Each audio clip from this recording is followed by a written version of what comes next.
morning. I will now call the September 13th San Diego County Board of Supervisors regular meeting to order. I'll ask the clerk to please call the roll. Thank you, Chair Fletcher. Supervisor Anderson. Here. Supervisor Lawson-Remer. Here. Supervisor Desmond. Here. Vice Chair Vargas. Vargas here. Chair Fletcher. Fletcher here. We will begin with the invocation. Will be delivered by Dr. John Ringgold from Bethel Baptist Church.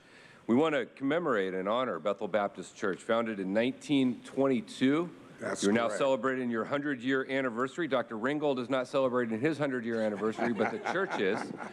We welcome you to our Board of Supervisors meeting and appreciate all that your congregation means to our community. I ask everyone in the audience to please rise for the invocation. Thank you so much. I want to express my appreciation for your recognizing our church's 100th anniversary this month. Let us pray. Our Father, who art in heaven, hallowed be thy name. Today we give you thanks for the gift of this day and for the grace to live and serve in a manner pleasing in your sight. We thank you for the men and women who serve as supervisors over the business of the county and ask that you will bless them with wisdom and grace as they conduct this session today. We thank you for the more than 3 million souls who live in this region. We pray for their salvation and that they may continue to enjoy the bounty of your goodness and favor. We ask that you will forgive all of us for our sins and help us through your grace to live up to the truth that righteousness exalts a people, but sin is a reproach to any community. And now, Father, thine be the glory, the kingdom, and the power forever and ever. Amen.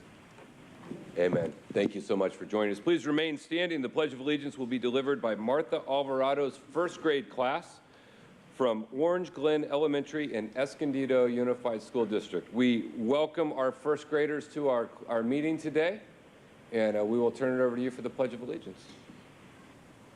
You guys say good morning. Good morning.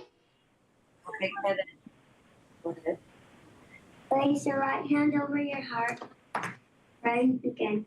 I pledge allegiance to the flag of the United States of America and to the republic for which it stands, one nation, under God, indivisible, with liberty and justice for all. Thank you so much. We appreciate you all. Have a wonderful day at school. Thank you. Goodbye, San Diego County. It's the best part of the meeting. We will now proceed with our proclamations. I will give the first proclamation to San Diego County Fire Chief Tony Meacham and CAL FIRE Local 2881 Vice President Patrick Walker.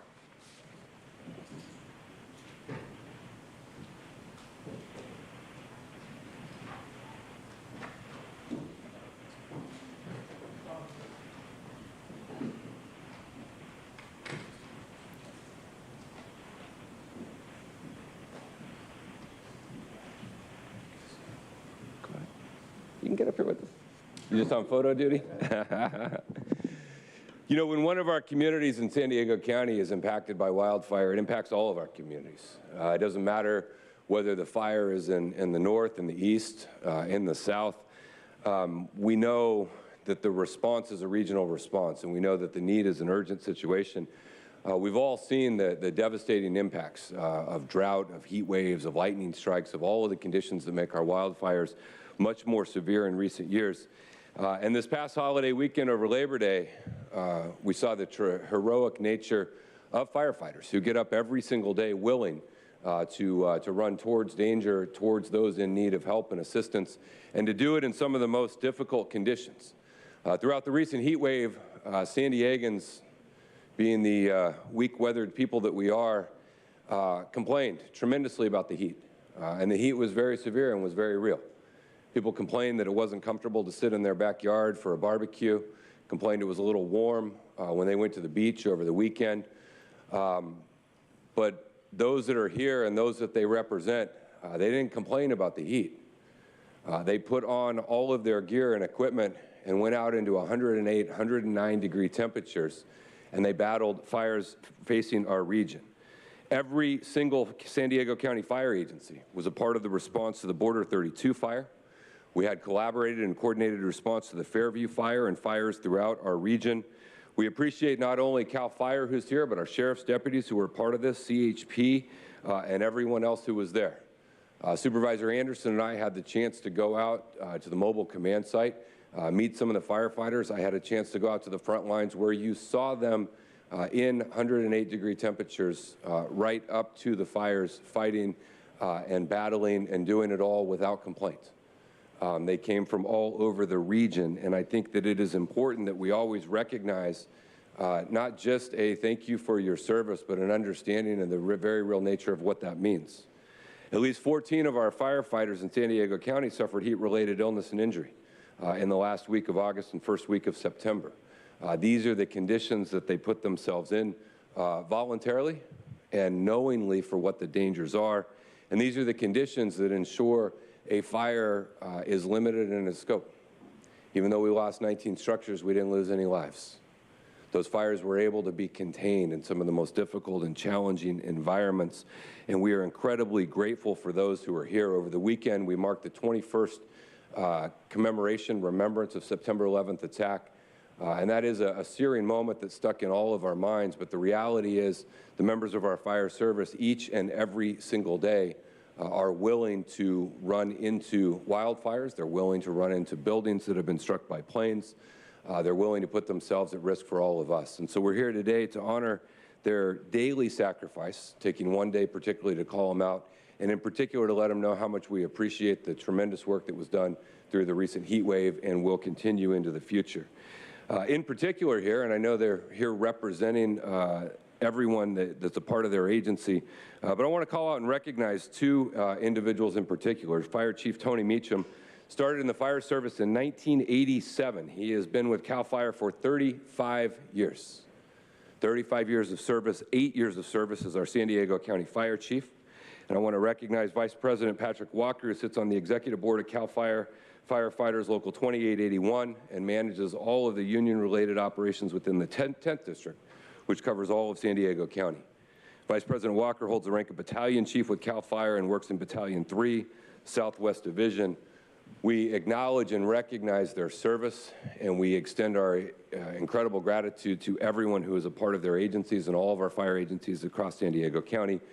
And so hereby be it proclaimed by myself and all the members of the San Diego County Board of Supervisors that we commend CAL FIRE Chief Tony Meacham and CAL FIRE Local 2881 Vice President Patrick Walker for their outstanding service, leadership, dedication, and commitment to county residents, and do hereby declare this day to be their day throughout San Diego County. Please give them a big round of applause and appreciation.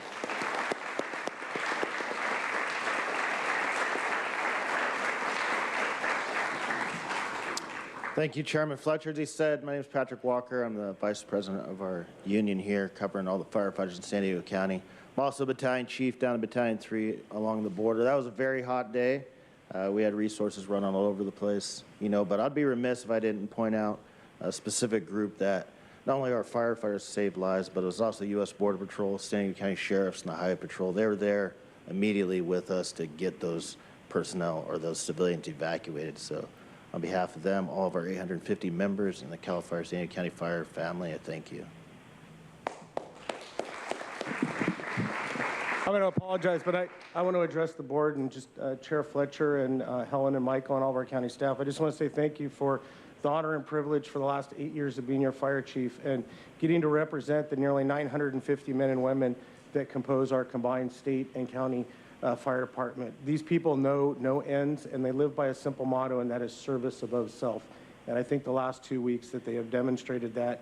And I can assure you, as long as I'm fire chief, that we will continue to provide the highest level of service to our communities. Chair Fletcher, thank you.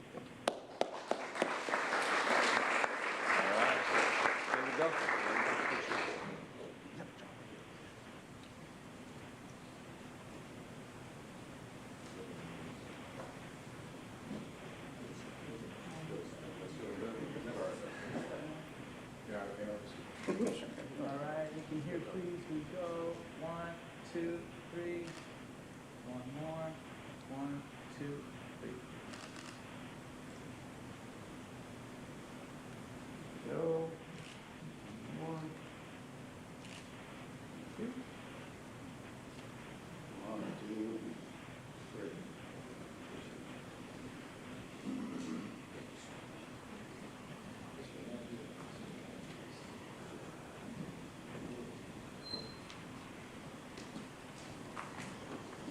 Our next proclamation will be from Supervisor Jim Desmond and myself, honoring Naval Base San Diego Centennial Celebration.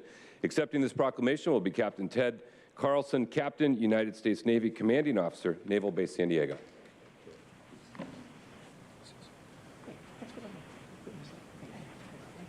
Thank you. Thank you.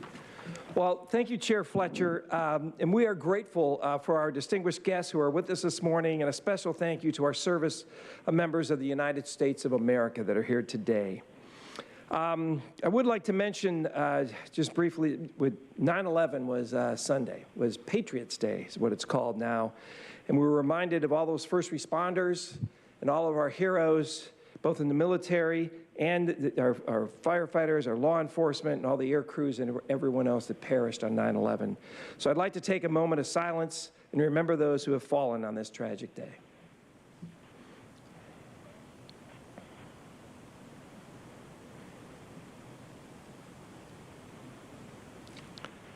Thank you very much. I just briefly, I was in the Navy. I enlisted in the Navy, and this is really kind of a proud honor for me today to be with our Chair Fletcher and also with, let's see, I got to get it right, Captain Ted Carlson here, the commanding officer of the Naval Base San Diego today. When I enlisted in the Navy in 1975, it was quite a while ago, but I enlisted and I became an aircraft electrician. And I was for 4 years, served on the Kitty Hawk and over here at North Island. And I was very fortunate. Enlisting in the Navy was just a turning point in my life. And it got me on a better path than where I was at 19 years old. But it really did a lot for me. And as an aircraft electrician, my career went in 2 different directions. In aviation, I got my pilot's licenses, and then we had a career with the airlines. And I also then went to San Diego State and got a degree in electrical engineering. So that job just kind of helped set my path in life, gave me discipline, and made me a good worker and everything else here in San Diego County, and I decided to stay here. So really, it was a turning point in my life to be part of the Navy and have the Navy here in San Diego County. And I'm grateful for all those who have served and all of the opportunities that the Navy has provided me. It also allowed me to meet my wife, start a family, and have a wonderful life here in San Diego County. But today we want to remind our fellow San Diegans, our families and friends of the upcoming 100th anniversary celebration of Naval Base San Diego. We encourage the citizens of San Diego to celebrate this special occasion, which is the hub of the Pacific Fleet, with approximately 60 warships, and they employ over 50,000 people. San Diego County stands ready to continue to develop innovative ways to work with the naval base, keep them successful here in San Diego County. And it is my profound honor to recognize and congratulate the naval base on their upcoming centennial celebration. So the County of San Diego is committed to honoring those organizations and individuals who are dedicated to the best ideals of public service. And the Naval Base San Diego is one such worthy organization.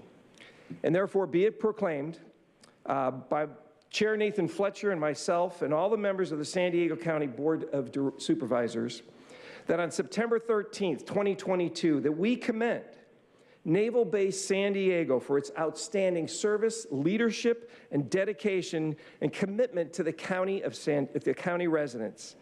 And we do hereby proclaim that September 24th, 2022, in honor of Naval Base San Diego's centennial celebration to be Naval Base San Diego Day throughout San Diego County. And we have a proclamation here for our captain.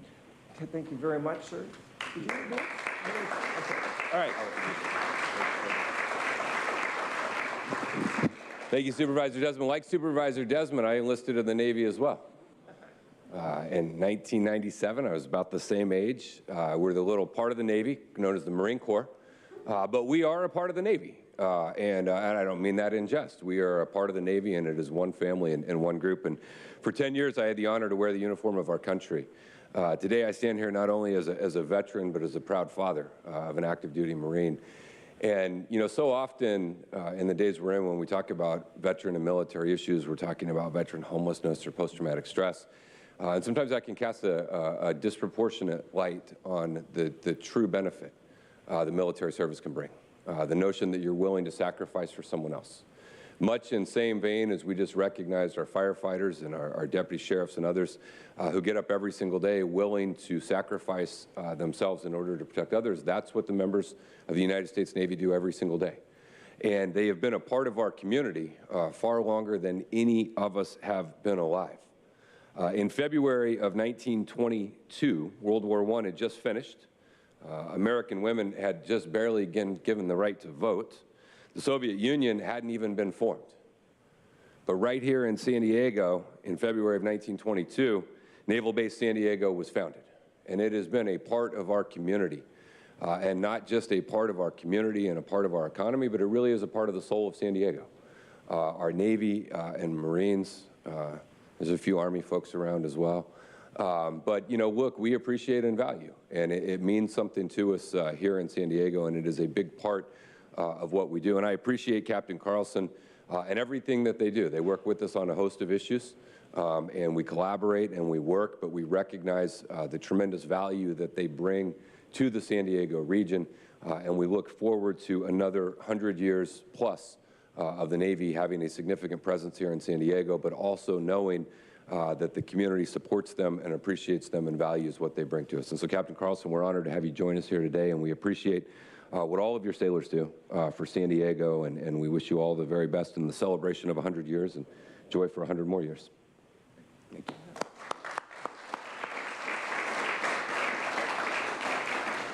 Chairman Fletcher and Supervisor Desmond, thank you for your service, and thank you for this recognition on behalf of the over 50,000 men and women who serve this nation at Naval Base San Diego, and the millions that have served there over the 100 years. We greatly appreciate your friendship, your partnership, and the support, and we look forward to the next 100 years. Thank you. Thank you. It's an honor. Thank you. Really nice, sir. Come here. You gotta take a picture first.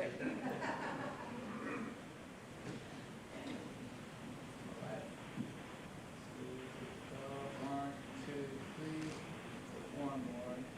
2, 3. All right.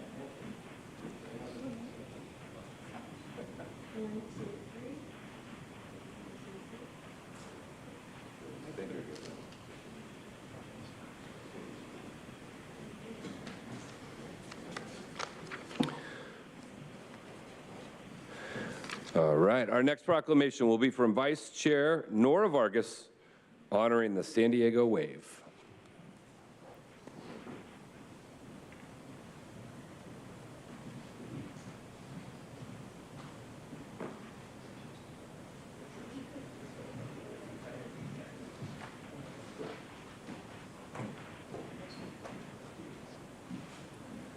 Good morning. And I'm so excited to see you here today. Welcome, welcome. Thank you for being here.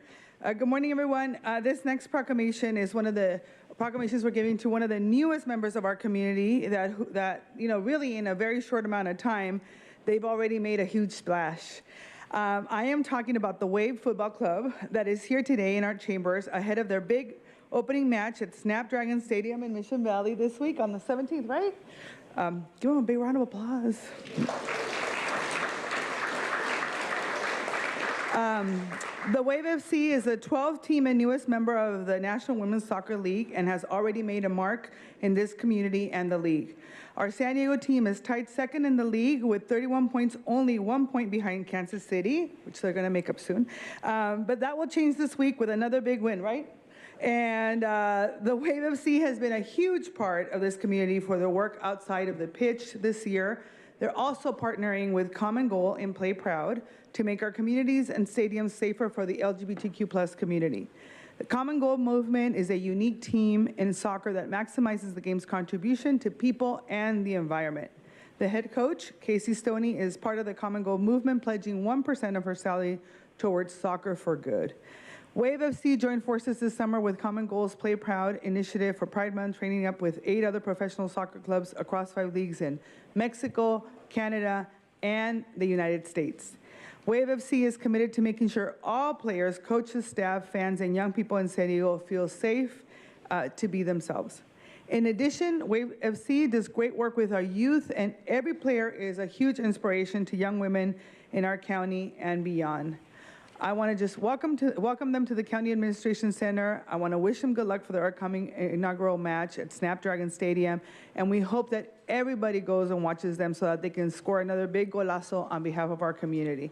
With that, it is my honor, on behalf of the San Diego County Board of Supervisors, on this day, September 13, commend the San Diego Wave Football Club for its outstanding service, leadership, dedication, and commitment to county residents, and do hereby declare this day to be San Diego Football Wave Day throughout San Diego County.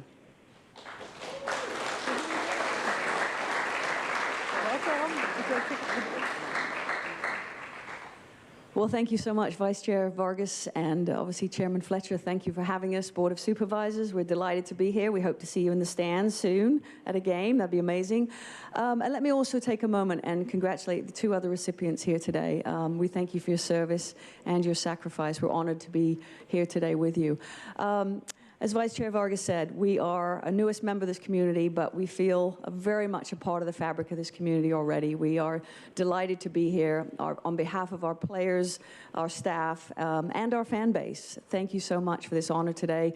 We continue to hopefully be a hub for people to come together around sport and not just celebrate the great performances on the pitch, but also celebrate each other in the stands, have a good time. We want to be a destination and bring people together and also serve our community. Thank you again.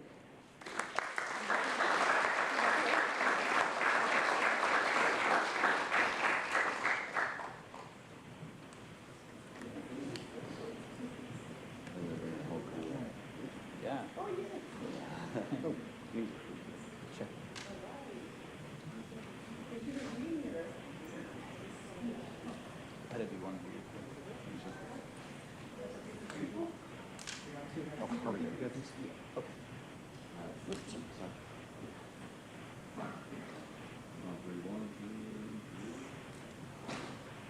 We'll lift them this way, please.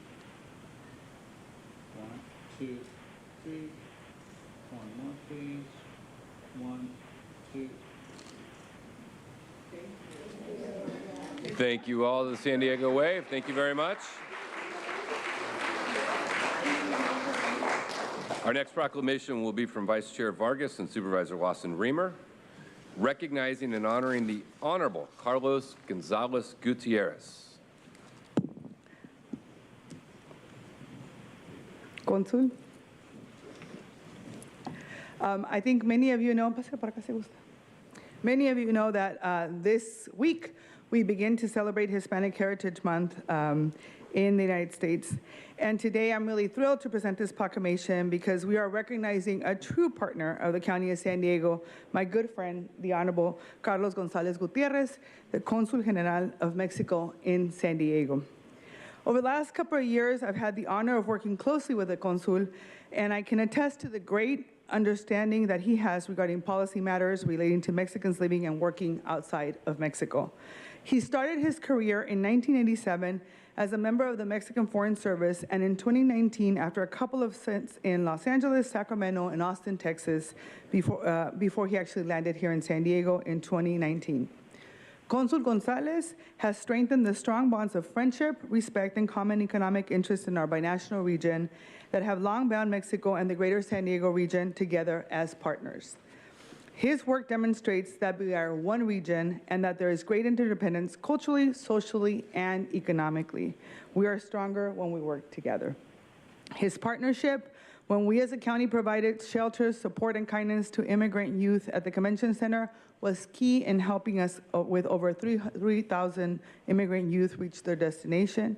He additionally partnered with us and the county during the pandemic, and it was crucial, our vaccinations for over 400 youth in Tijuana, over 26,000 maquiladora workers, and 13,000 truck drivers with our binational vaccination efforts. The one thing I know is that the Consul is always looking out for our communities and for our region. Me da muchísimo gusto tener esta oportunidad de agradecer la presencia del Cónsul General en San Diego, mi amigo Carlos González Gutiérrez. Y le agradecemos mucho yo en lo personal porque lo que usted ha hecho por la comunidad binacional y por esta región, no cualquiera lo ha hecho. Ha sido un gran aliado a nuestro condado y gracias por su liderazgo y colaboración hemos tenido históricos logros en muy poco tiempo, en menos de unos cuantos años. Su trabajo demuestra que la región binacional es interdependiente y más fuerte cuando trabajamos juntos en los temas que impactan a los residentes de la región. Así que en el nombre del Condado de San Diego y el resto de los supervisores, le damos las gracias y seguiremos trabajando juntos para promover la prosperidad de esta región binacional. Before I do the actual proclaiming at your day, I'm going to turn it over to my colleague, Supervisor Lawson. Good morning, and thank you, Vice Chair Vargas. In honor of Latino Heritage Month, it is my honor to co-present this proclamation and to celebrate the Honorable Carlos González Gutiérrez, the Consul General of Mexico here in San Diego. As a distinguished and effectual international diplomat, we express our gratitude for your service in Sacramento, Austin, Texas, and right here in San Diego County to bring our countries together. Our economies, our ecologies, and our communities are interdependent. And as neighbor nations, thoughtful, committed leadership makes all the difference. As we look towards the future and the legacy we wish to create for our binational region, I look forward to the partnerships and opportunities to work closer together. On behalf of the San Diego County Board of Supervisors, my office, and the Office of Vice Chair Vargas, it is my honor to proclaim on this 13th day of September 2022 that we commend the Honorable Carlos González Gutiérrez, Consul General of Mexico in San Diego, for his long-standing record of distinguished and effective international diplomacy and extended sincere best wishes for the success of his laudable efforts in San Diego and beyond, and do hereby declare September 13, 2022 to be the Honorable Carlos González Gutiérrez Day throughout San Diego County. Thank you for all of your service.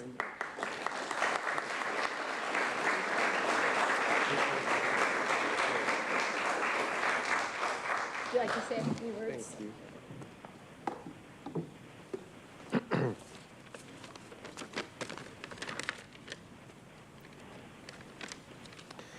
Madam Vice Chair, Supervisor Lawson Remer, distinguished members of the Board of Supervisors. I want to thank you all for this proclamation, a recognition that this month has a lot of meaning for us at the Mexican Consulate. First, we are only a couple of days away from the official beginning day of the National Hispanic Heritage Month, an effort to celebrate the cultures, histories, and contributions of Latino origin people in the United States. But secondly, because this week, Mexicans all over the world will celebrate another anniversary of our Independence Day. Believe me, it is an honor to represent Mexico in San Diego, and it is a privilege to do so in a county that promotes and celebrates diversity, equity, and inclusion. Congratulations to my fellow honorees this morning. Muchísimas gracias.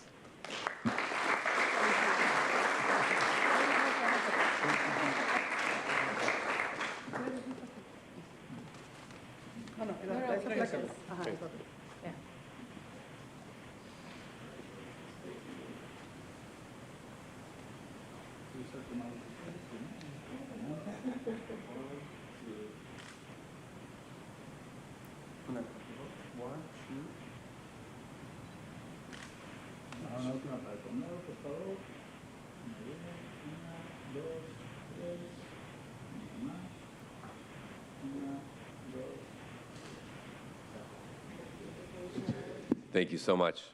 Thank you. Thank you for joining us today. Thank you for all you do. Our next proclamation will be from Supervisor Anderson honoring National Preparedness Month. And accepting this proclamation will be Teresa Greenhall.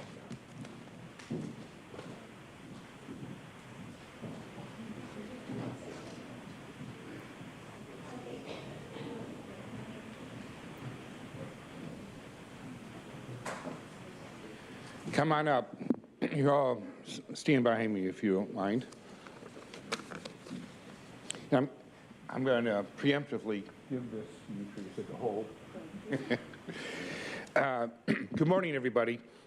It's an honor to be here today to recognize the County Fire Community Emergency Response Team, also known as CERT, workers and volunteers who tirelessly serve our county. The efficient and effective disaster relief services you have provided during COVID-19 pandemic and the current season of destructive wildfires has been heroic. I'd like to especially thank all those at our county staff and volunteers for their exceptional work during the Border 32 fire that just occurred in my district. Because our county was prepared, our response was swift, effective, and it saved lives. This month of recognition was initiated by FEMA in 2004 to encourage Americans to prepare their homes, businesses, schools, and communities for large-scale emergencies. Our CERT volunteers have selflessly supplied San Diego residents with compassionate aid, disaster response training, and disaster preparedness planning. The theme of the National Prepared Month this year is a legacy lasting, articulating how the life you've built is worth protecting. Preparing for disasters ensures that your legacy will be protected for you and your family and long after the disaster strikes. So I'd like to just read the last two paragraphs real quickly and wrapping it up. Whereas the County of San Diego is committed to recognizing and honoring those dedicated to the noblest motives of public service, and the County Fire Community Emergency Response Team is one such worthy organization, be it proclaimed by Chairman Fletcher and all the members of the San Diego Board of Supervisors on this 13th day of September 2022, that be commended as the County Fire Community Emergency Response Team and their dedication to assisting with disaster preparedness, response, and recovery to San Diego County is hereby proclaimed National Preparedness Month throughout San Diego County in honor of all the victims of disaster. Thank you very much. And were you going to come up and speak? Okay, well, I'll hold that for you now.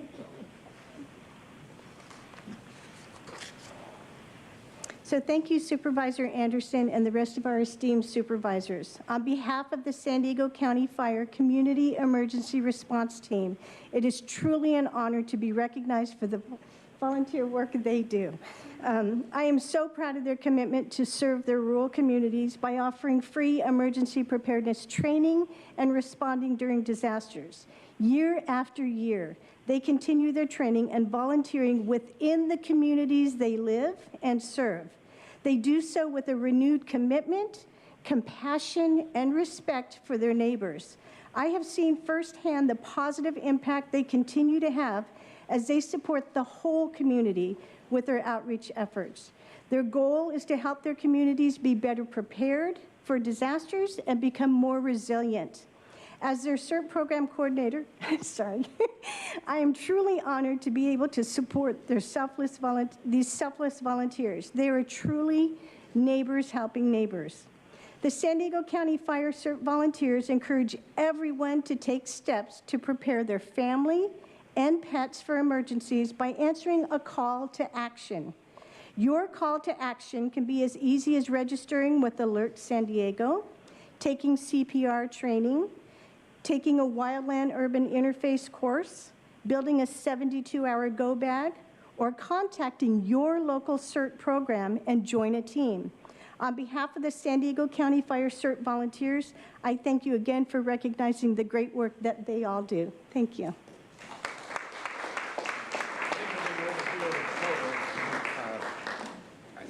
I'd like to just, I meant to say this before, and I apologize I neglected to, but Chairman Fletcher and I toured the Border 32 fire, and going out to the shelter, seeing all the volunteers there, and then later yesterday going out to Potrero and seeing the recovery. You did an incredible job.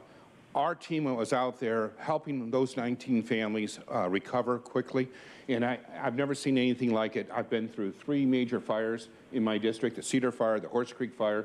Each year, you get better and better and better, and I just thank you so much because it means so much to my constituents. Thank you.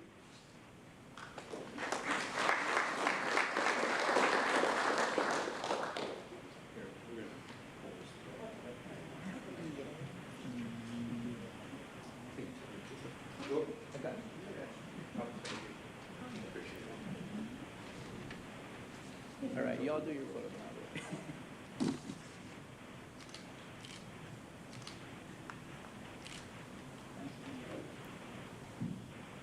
Thank you. All right, one more, please. Don't go anywhere. Here we go. 1, 2, 3. One more. 1, 2, 3. Thank you. Excellent. Thank you. Thank you for your hard work. Thank you all very much. Thank you for your work. Thank you all. Our final proclamation today will be from Supervisors Lawson Reamer and Supervisor Desmond, honoring the Rick and Mary Ann Allgaier Foundation. And accepting this proclamation will be Rick Allgaier.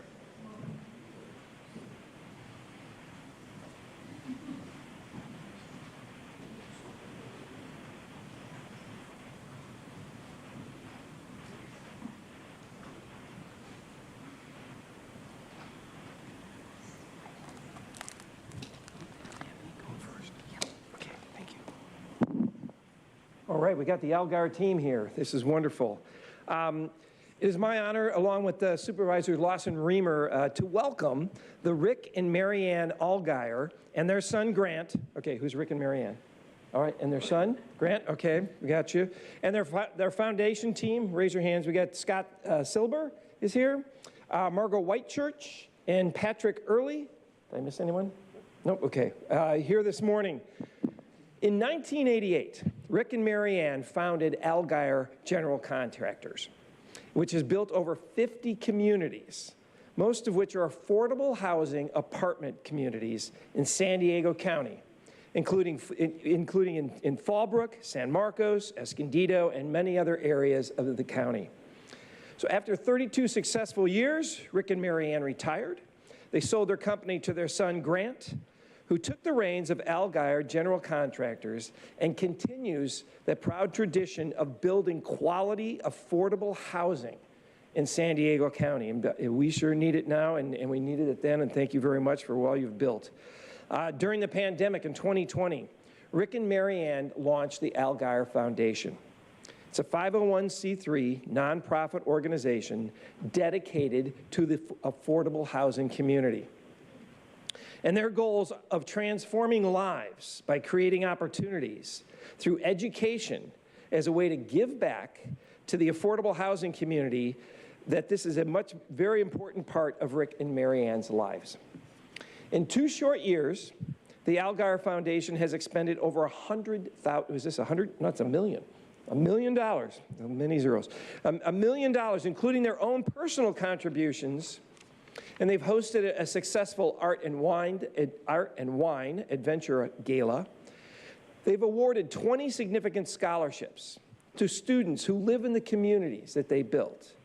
And they've provided vital move-in kits for the hundreds of new residents that were able to move into their affordable housing apartments. So I want to say congratulations to your amazing foundation that has been transforming lives and creating opportunities. We really appreciate heroes like yourselves who are willing not only to do the work, you know, for the affordable housing, but then also to give back.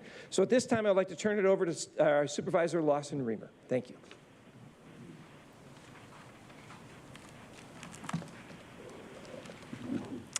Thank you, Supervisor Desmond. We all know that housing is getting more expensive, and this is a huge problem for all San Diegans, from seniors to young people trying to stay in their own communities. So on behalf of the Board of Supervisors, and as a huge advocate for affordable housing, I'm appreciative of the leadership of Rick and Mary Ann Allgaier Foundation. This foundation has helped to develop more than 50 communities, most of which are affordable homes, giving many a chance to thrive in our region. Housing transforms lives, but it is not the only way Allgaier Foundation has transformed lives. The foundation has awarded 20 scholarships, provided move-in kits to hundreds of new residents, distributed over 300,000 pounds of food across the region, including over 50,000 pounds of fresh fruits and vegetables. And so with that, we present this proclamation to you, which says, whereas Rick and Mary Ann Allgaier, through the Allgaier Foundation, vow to positively impact more residents of affordable housing communities in San Diego County. Whereas Rick and Mary Ann Allgaier, who celebrated their 35th anniversary in July, are devoted to the Allgaier Foundation and vow to positively impact more residents of affordable housing communities in the future. Whereas the County of San Diego is committed to recognizing and honoring those organizations who are dedicated to the best ideals of public service, and the Rick and Mary Ann Allgaier Foundation is one such worthy organization. So now, therefore, let it be proclaimed by Chair Nathan Fletcher and all members of the San Diego County Board of Supervisors that we commend Rick and Ann Allgaier for their important work of helping families seek and sustain affordable housing, transform lives through education, and give back to the community. And do hereby declare September 13th, 2022 to be Rick and Mary Ann Allgaier Foundation Day throughout San Diego County.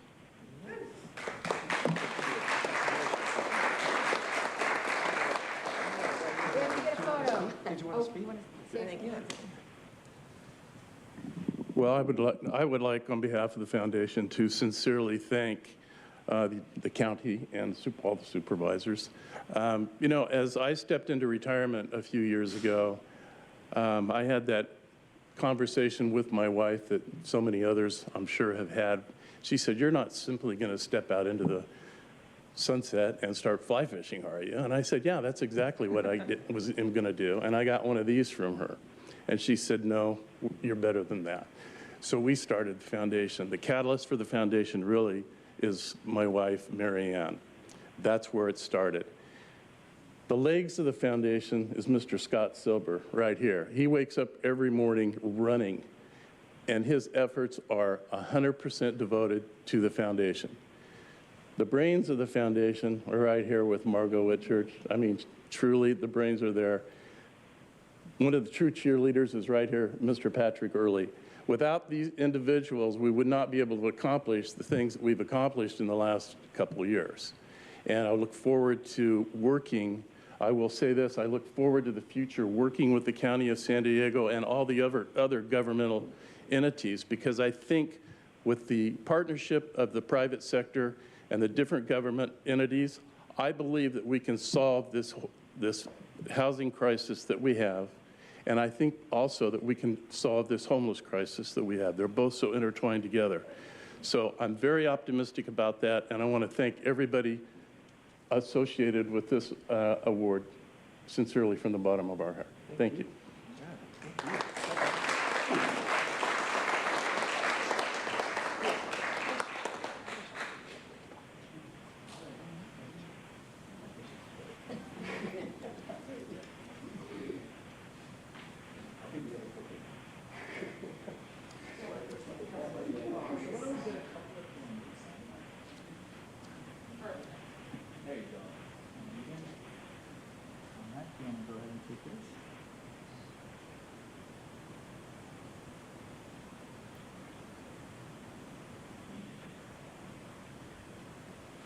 Let's do one with the district, please. Here we go. 1, 2, 3.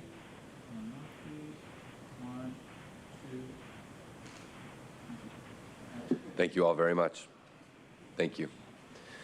Next on the agenda is non-agendized public communication. This is an opportunity for the public to address the board on matters that are within our purview but are not on today's agenda. The only action the board may take is a referral to the Chief Administrative Officer.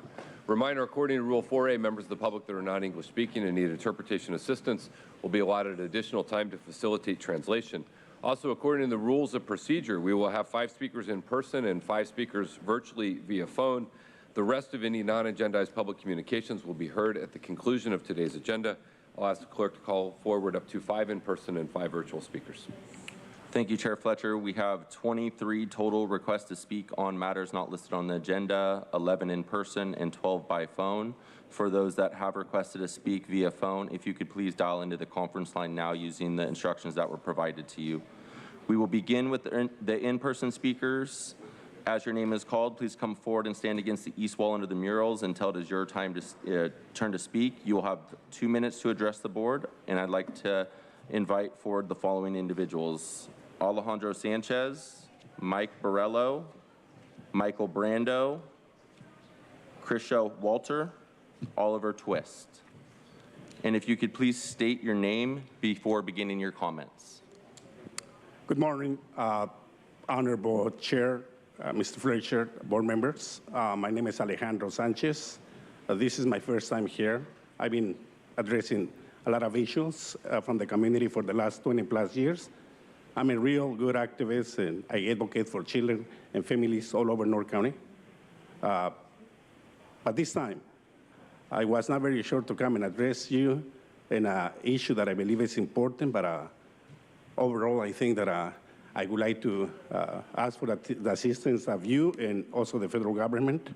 I'm denouncing today, and it's on the record right now, that it's been a failure, the services for the homeless people and for housing, new housing programs. They're so bad, not only here in San Diego, but all over North County. We're talking about agencies that are misappropriating and mismanaging programs such as North County Solutions for Change, Community Housing Works, so many agencies that I know, and I have a strong evidence that I want to prove it, what they're doing with our funds. And yet, I believe that you failing miserably as well, not to paying attention what these people are doing, how they managing and administrating these programs. Unfortunately, leave me no other option to release all these documents to the federal agencies and to you. You're going to find out as well what all these documents contains. I'm looking forward to get you answer on time. Thank you.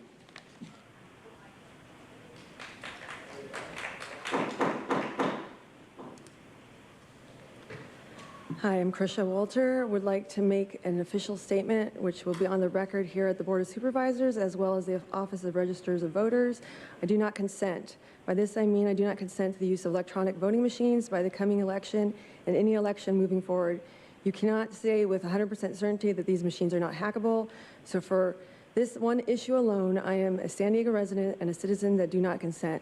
In regards, I do not consent to the continuing emergency for COVID, and I do not consent to the emergency for monkeypox when one person in the United States has died. This is ridiculous.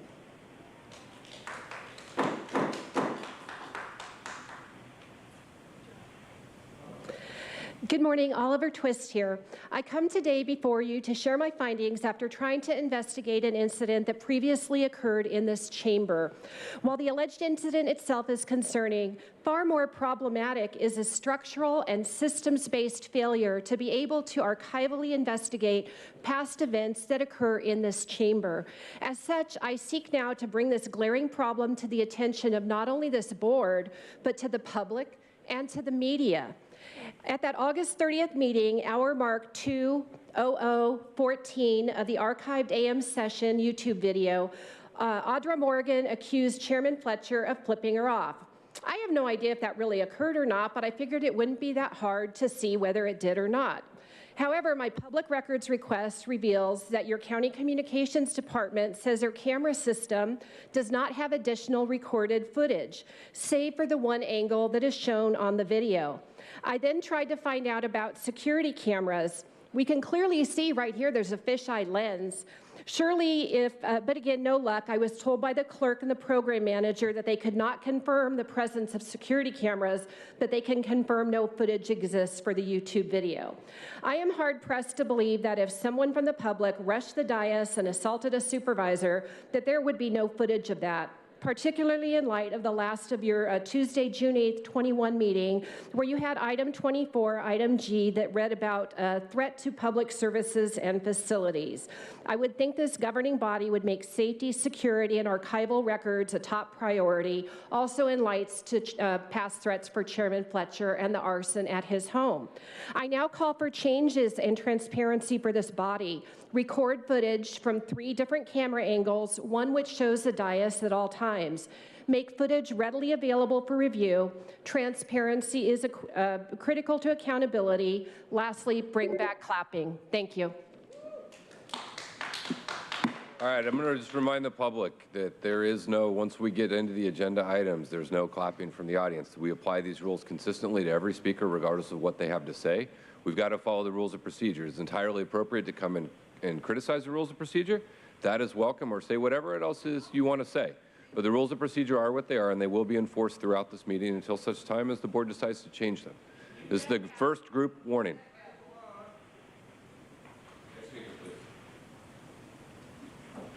Mike Borello. So mid-July, Krisha and I met with the Registrar of Voters to deliver an affidavit. The affidavit contained information, evidence that election machines have not been properly certified, according to the HAVA Act and the Elections Assistance Commission. So after that point, I had email exchange with Ms. Cynthia Paez, Registrar of Voters. It ended in a statement she made, quote, California established its own means of certification, the California voting system standard that does not recognize the EAC. I further challenged her to produce evidence of legal argument permitting the state to violate the Supremacy Clause of the United States Constitution, Article 6, Clause 2. Basically, any state law that is repugnant to the Constitution is null and void. She's still not responded. Estimates are national elections now exceed $5 billion, perhaps approaching $10 billion per year for the year. But actual figures are elusive, as there is evidence of true transparency. Machines are designed to deceive voters. So elections are not in any sense free. They cost America an arm and a leg. State elections are infiltrated by federal agencies like the DHS, CISA, or corporate fronts like CIS. There's good reason to believe the machines are rigged. I've handed out statements from a person that is actually involved in foreign intelligence, rigging elections. I trust her. As a taxpayer and registered voter residing in Carlsbad, California, I, Mike Borello, do not consent to the use of election machines in processing my vote. I do not consent to the use of these machines. Thank you.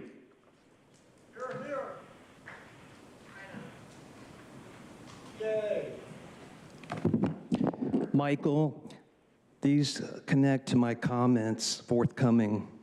The government doesn't love you. Nathan doesn't love you. Nora doesn't love you. Tara doesn't love you. And it is vitally important that we not stigmatize any individual, that we not stigmatize any community, or we not cast any aspersions. So it is vitally important that we not allow individuals to stigmatize or cast aspersions on a community. Community and our love and empathy and compassion for them. But time and again, we are here to put the county board of supervisors and the county government on record that we love each and every one of you exactly how you are. It's not about any of that. So we create these little sideshow arguments. It's about the World Economic Forum. Give me a break. That's a meeting, not a movement. Do that. I went to a meeting. It's not about any of that. So we create these little sideshow arguments. It's about the World Economic Forum. Give me a break. That's a meeting, not a movement. And then it's like you guys are never inclusive with stuff. You actually exclude all of us here. The way you talk to them, like, thank you for coming in. F you to those that don't agree. You can grow kind of immune to some of the stuff that you hear here, but I know when you visit for the first time, it can be a little jarring. But I want you to know your board supports you and supports our community and is doing everything we can to keep people safe and protect them. The The only two people telling the truth in that mashup is the two voices of the women. We're in the midst of liars. They're involved in trying to centralize control, and one of them is the ringleader. And he's the one that actually puts out health misinformation as if he's practicing medicine. All of the data is coming forward that this board has been involved in murder. The people will see. It's coming fast and coming quick. Thank you. Now we will hear from those that requested to speak by phone. Again, we'll be hearing from the first 5 callers. The remaining callers will be heard at the conclusion of today's session. When it is your turn to speak, you will be unmuted and you will hear a recording that will tell you to begin your comments after the beep. I would like to remind the callers they should mute their TV or live video stream before they begin speaking. We'll begin with our first caller. Again, please state your name before beginning your comments.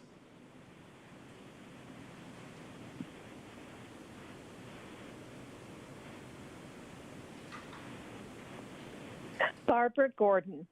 I wanted to share with you a study published in JAMA Pediatrics this month on the prenatal cannabis exposure associated with mental disorder in children that continues to persist through their adolescent years. The research analyzed data from an ongoing study in adolescent brain cognitive development that tracked nearly 12,000 youth as they grew into young adults. This is the largest long-term study of brain development and health in children and teens in the U.S. The study reported prenatal cannabis exposure after the 5 to 6 weeks of fetal development is associated with attention, social, and behavioral problems that persist as these affected children progress into early adolescence, 11 to 12 years of age. Prenatal cannabis exposures put children at a greater risk of mental health disorder and substance use in later adolescence, when youth are typically more vulnerable to these disorders and behaviors. As the cannabis industry continues to expand, there is an urgent need to provide accurate science-based health and safer use information to pregnant women. Lack of public awareness of the health risk has increased significantly. Harms of cannabis use is already low and continues to decline. It's imperative that public health and elected officials put into place policies that protect the public's health and well-being. Thank you. Thank you. We'll go to the next caller.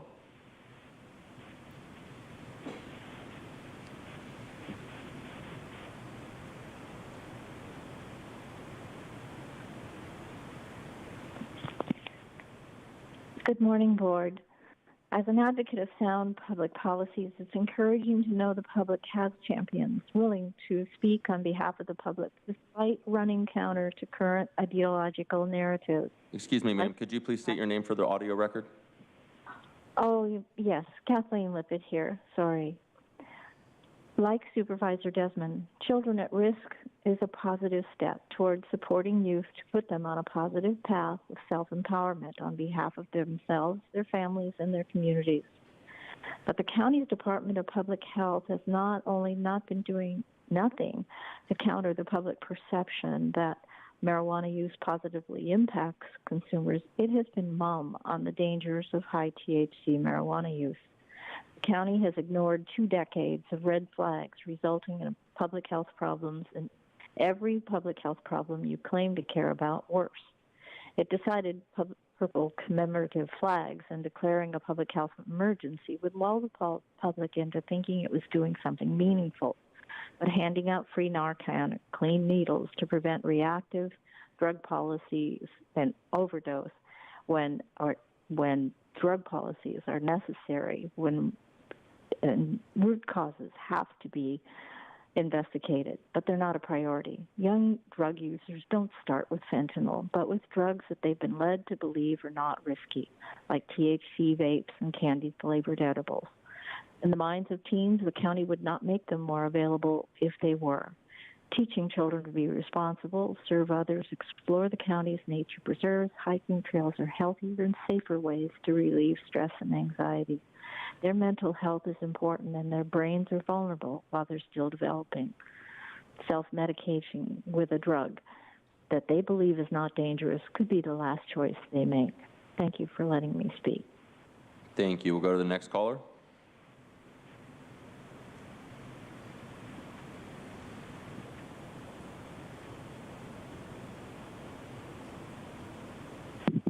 Kevin Stevenson. So first, I'd like to thank Nathan Fletcher for showing solidarity with the firefighters last week as they were combating the Border 32 fire out in East County.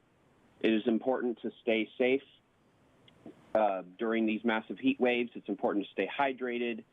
It's also important to steer clear of any fires if possible, but if you're within vicinity of a fire, try to stay indoors, don't inhale the smoke. Also try to stay cool the best you can. Anyways, one other thing I wanted to touch on, I wanted to issue a public apology to a Mr. Paul Henkin. He requested an apology last meeting. He was offended that I referred to him and his friends as a goon squad. And guess what, guys? You're in luck. I will issue an apology for referring to you as a goon squad. I realize that a squad refers to 4 people, and you are way more than 4 people. There's like at least a dozen of you lunatics. So you're actually more of a goon clan. So I'm going to go with that term from now on. And if that offends you, pound sand, because I really don't care. Also, one other thing, Michael, that audio you played, total lunacy.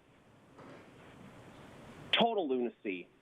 If you think that Nathan Fletcher criticizing people in the audience who say completely batshit things is a problem, you got another thing coming. Yeah, that's pretty much all I have to say for now.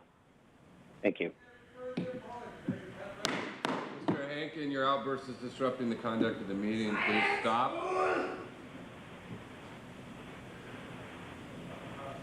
Next speaker. Thank you. We'll hear from the next speaker.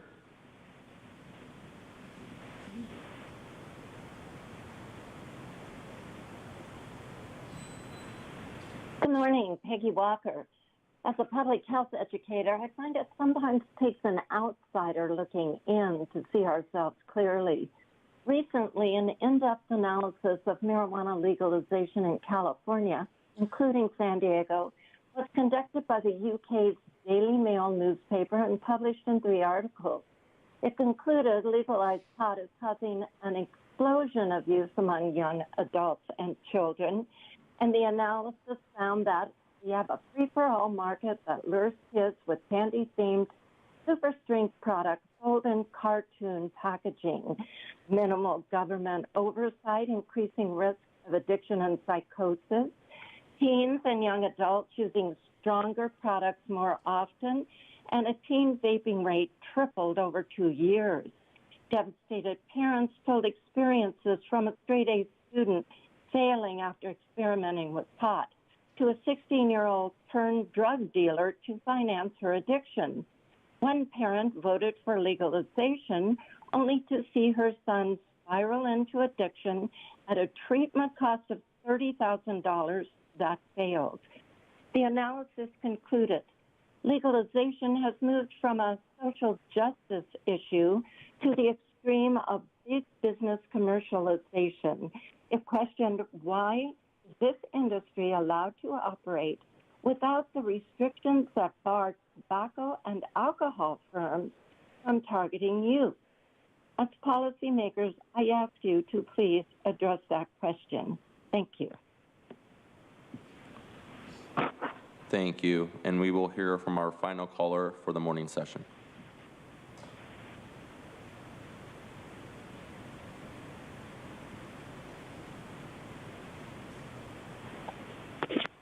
Good morning, Board of Supervisors.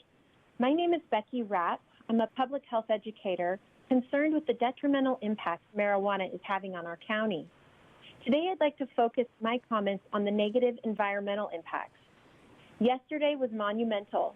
Congressmember Carter Ann LeBourne drafted a letter and sent it to the Department of Energy, Department of Interior, Environmental Protection Agency, and Energy Information Administration to sound the alarm on negative environmental impacts of marijuana cultivation and legalization. Data shows that marijuana cultivation damages the environment. A recent article in the LA Times states extreme cultivation is causing significant environmental damage. At a time of severe drought, millions of gallons of water are being taken from aquifers, even as wells go dry. Banned lethal pesticides and unchecked chemicals are being used. The public deserves to know the full scope of the problem before this board embraces the industry in the backcountry. Kevin Sabet, former senior drug policy advisor to the Obama administration, stated, "We know that marijuana cultivation damages the environment. The industry has a vested interest in growing high-potency marijuana as quickly and cheaply as possible, regardless of the environmental impact. Legalization's climate impact, unfortunately, goes unmentioned in the marijuana policy space. Please, I ask you to help protect our beautiful backcountry of San Diego from marijuana cultivation, working towards protecting the health and well-being of all residents, current and future." Thank you. Thank you. And for the remaining callers that requested to speak on a matter not listed on the agenda, please hang up and call back at the conclusion of the session. Chair Fletcher, that concludes the request for non-agenda public communication this morning. Next on our agenda is approval of the statement of proceedings minutes for the regular Board of Supervisors meeting of August 30th, 2022. I'll make a motion to approve. Is there a second? Motion by myself, second by Vice Chair Vargas. Please vote.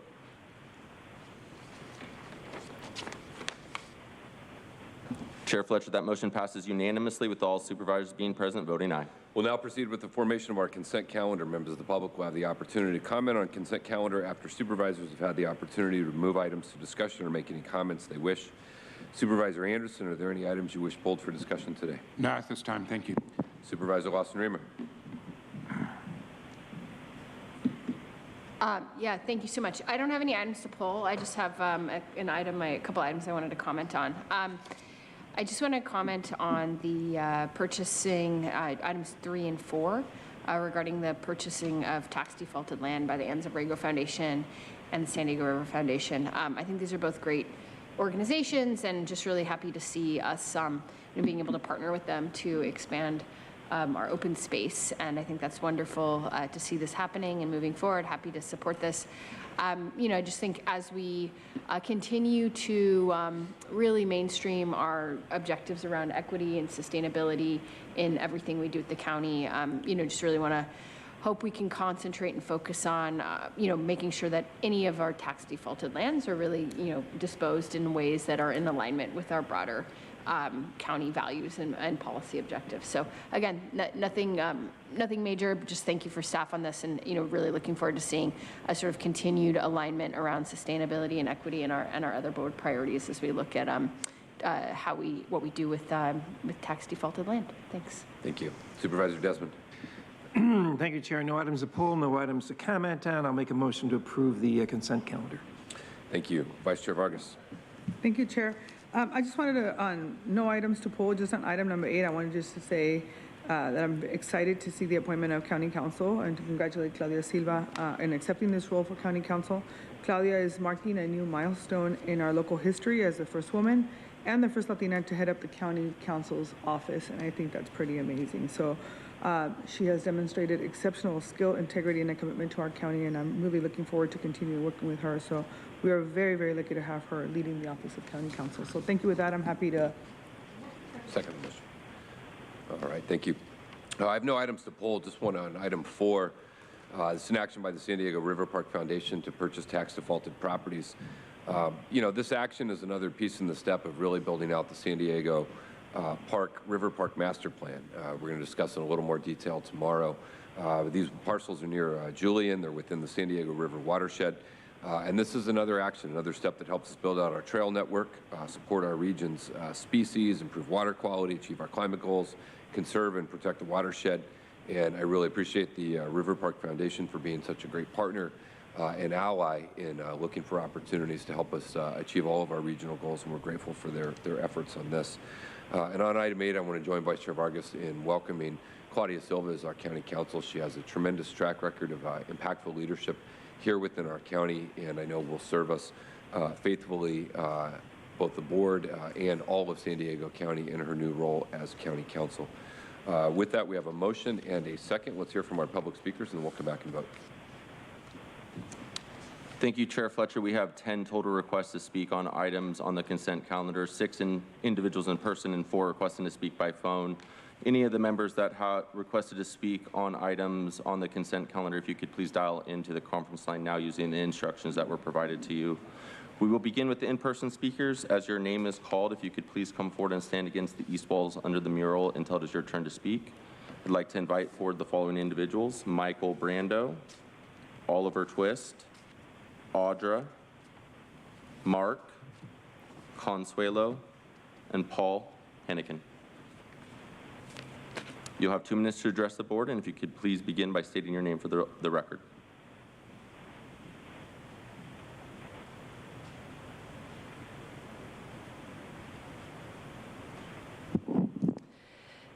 Good morning, Oliver Twist here. First, I very much agree with the public communication from Paul Hemken that was listed for this agenda item, that this item was too important to bundle on the consent agenda. It should have been a separate item. I am wondering what the story behind the quiet disappearance of the prior county counsel, Lonnie Eldridge, is. While I'm sure the board will fall back on the convenient excuse of it being a, quote, personnel matter, there should be a mechanism in place to at least broadly inform the public what your reason for replacing him was. I was sad to see him go, as I feel he did an excellent job of keeping this board in check. I recall a couple of meetings where he reined a couple of you back in your respective lanes when you tried to implement agenda creep and too broad amendments. He did a really good job of upholding the public trust and integrity, so it gives me even more pause to wonder why he was let go. I am asking for you now to put forth a system where the public can be told, under large umbrella topics, what the board's concern was. You openly criticize other departments and make your concerns known, particularly the Sheriff's Department. So I do not see how this event that concerned you so much to actually replace him should be any different when it comes to transparency. I also hope that the new council will uphold the level of public trust that Lonnie did. Please implement systems that instill integrity and trust into the way the board operates. The public deserves transparency and accountability when it comes to the operation of this governing body. And please revise Rule 4F, bring back clapping, the happy cacophony of democracy into this chamber. Thank you.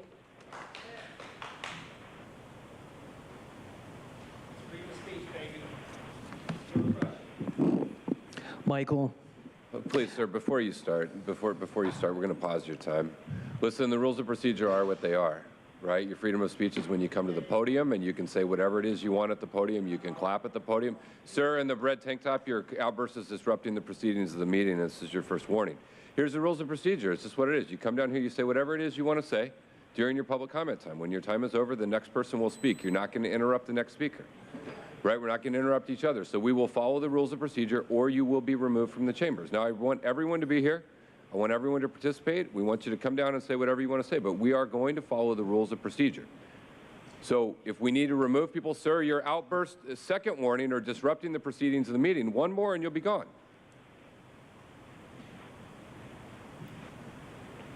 Apologize for the interruption, sir. We will restart your time.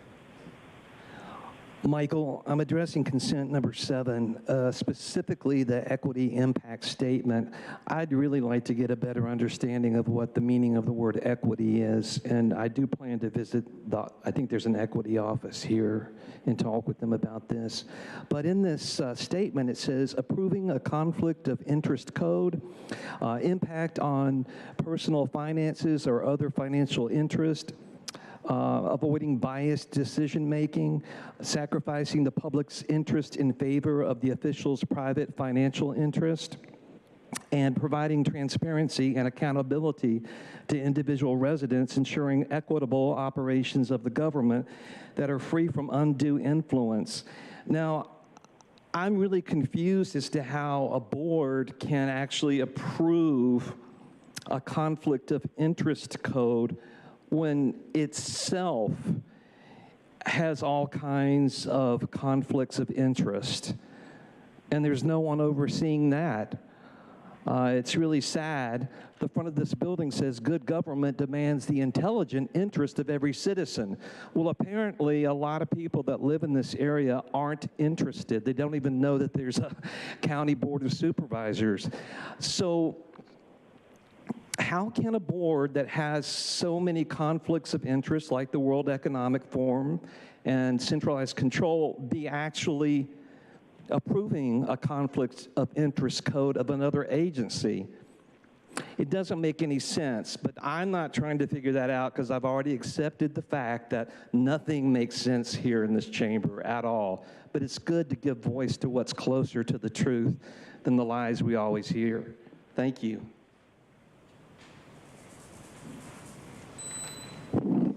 Mark, speaking on the raising of property tax, it's ludicrous.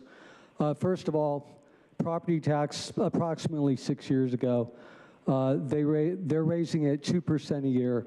What people aren't realizing is that 25 years from now, when people around 50 or 60 now are dying, their children are not going to get the parent-to-child exemption or the spousal exemption, meaning they'll have to pay the full, now I think it's 1.19 plus school tax that you guys are trying to raise. To make this especially ludicrous, this is the YouTube address of a video where Clint Richardson goes on the .gov website and shows you that the comprehensive annual financial report for different cities and states. These people have more wealth, our wealth, from our tax dollars that's been invested, and for them to even pretend there isn't enough money for anything is absolutely absurd. Probably 40 times as much money as the entire 2% increase will mean that your children, over 90 years, they'll pay the entire property off again that their parents had already paid for in blood, sweat, and tears. It's an absolute crime. This is just another corporate scam, as usual. All done under the excuse of raising money for the schools. It's just, which probably could be reallocated later. You guys just are unbelievable.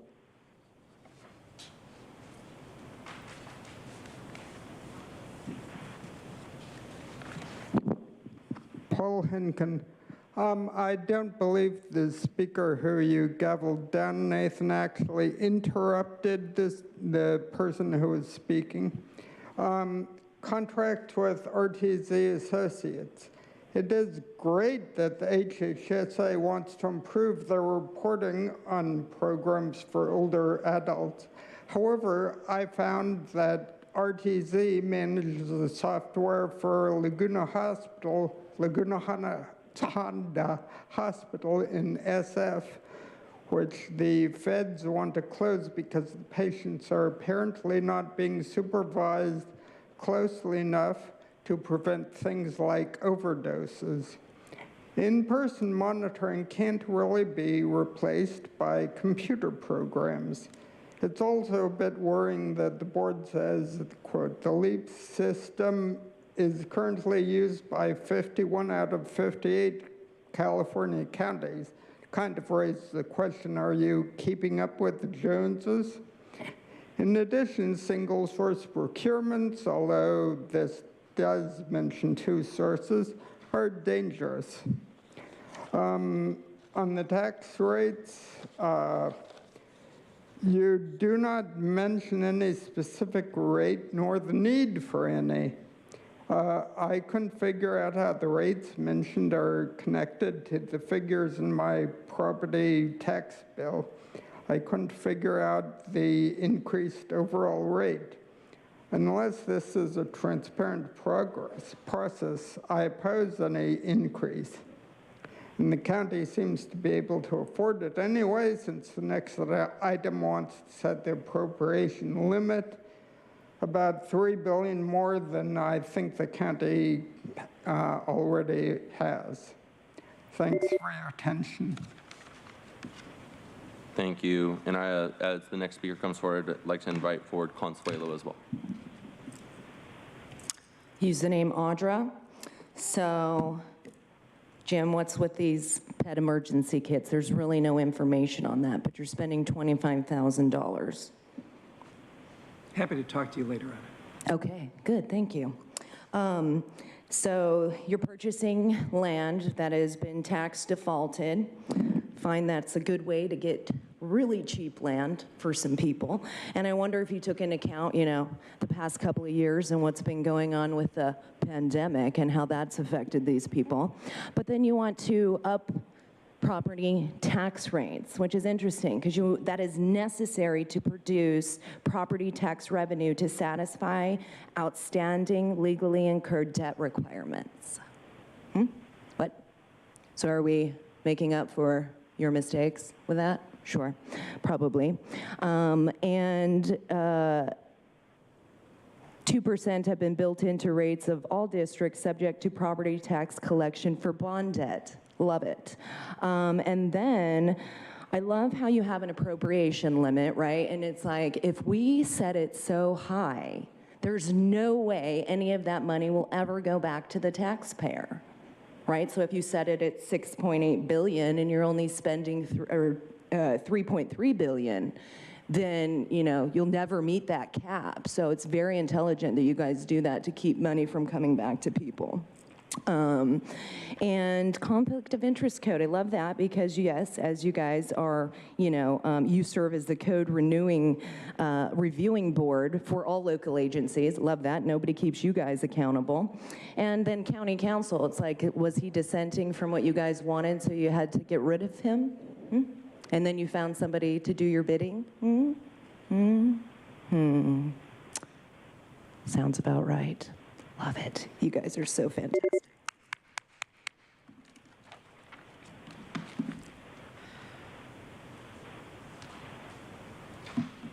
Consuelo.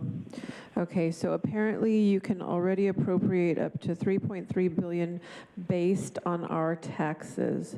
So setting an outrageously high limit based on outside contributions, all by the way, our taxes at some level, is likely to get us into some serious debt spending. Get real. 6, 8, 9. Appointment of county council. Appointments, especially this important, should not be on the consent calendar.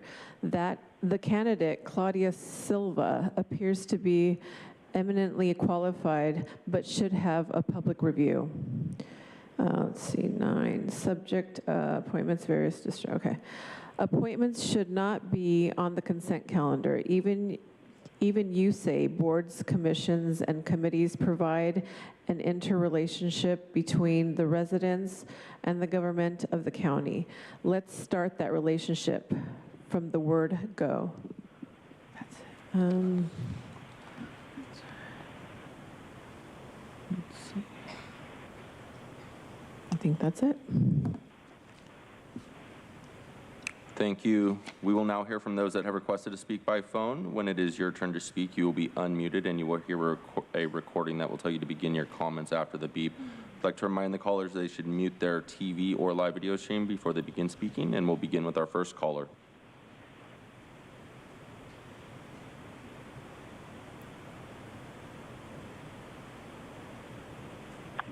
Truth.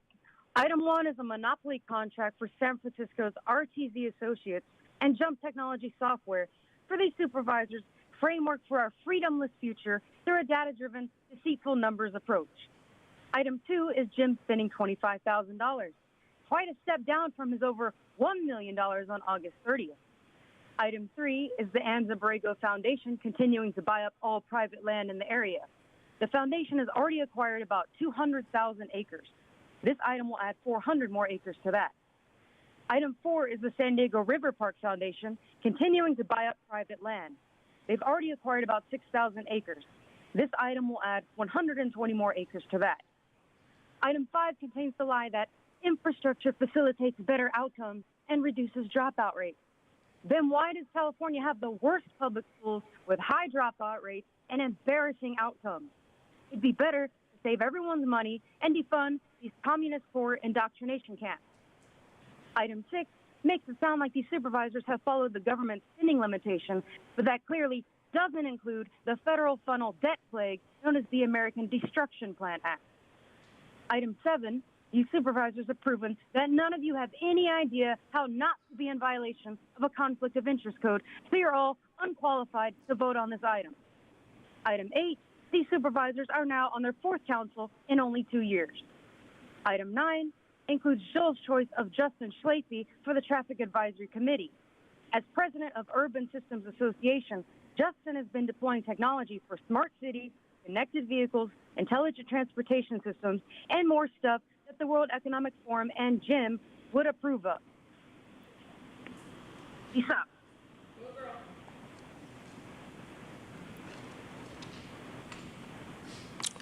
And Chair Fletcher, that concludes public comment on the items on the consent calendar. Not seeing any other public commenters calling in. I'd also like to note for the record that agenda item number 8 on the consent agenda includes approval of the County Council's employment agreement.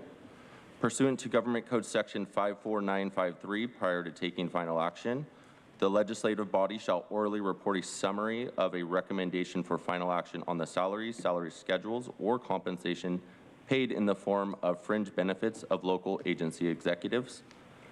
The terms of the employment agreement include an initial annual base salary of $315,000 with annual cumulative increases to the base salary in the amount of 3%, effective December 29th, 2023, 3% effective December 27th, 2024, 3% effective December 26th, 2025, and 3% effective December 25th, 2026. Contribution to the County Council's deferred compensation account equal to the IRS annual maximum elective deferral limit, including catch-up deferral limits, monthly automobile allowance of $675, 80 hours of executive time off per calendar year, and all other fringe benefits and paid leaves applicable to executive management. With that noted for the record, this item may be approved on consent.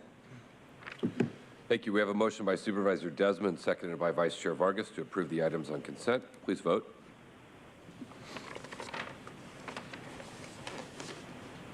Chair Fletcher, that motion passes unanimously with all supervisors being present, voting aye. We'll go to our first discussion item, item 11, notice public hearing. I will turn it over to staff for their presentation.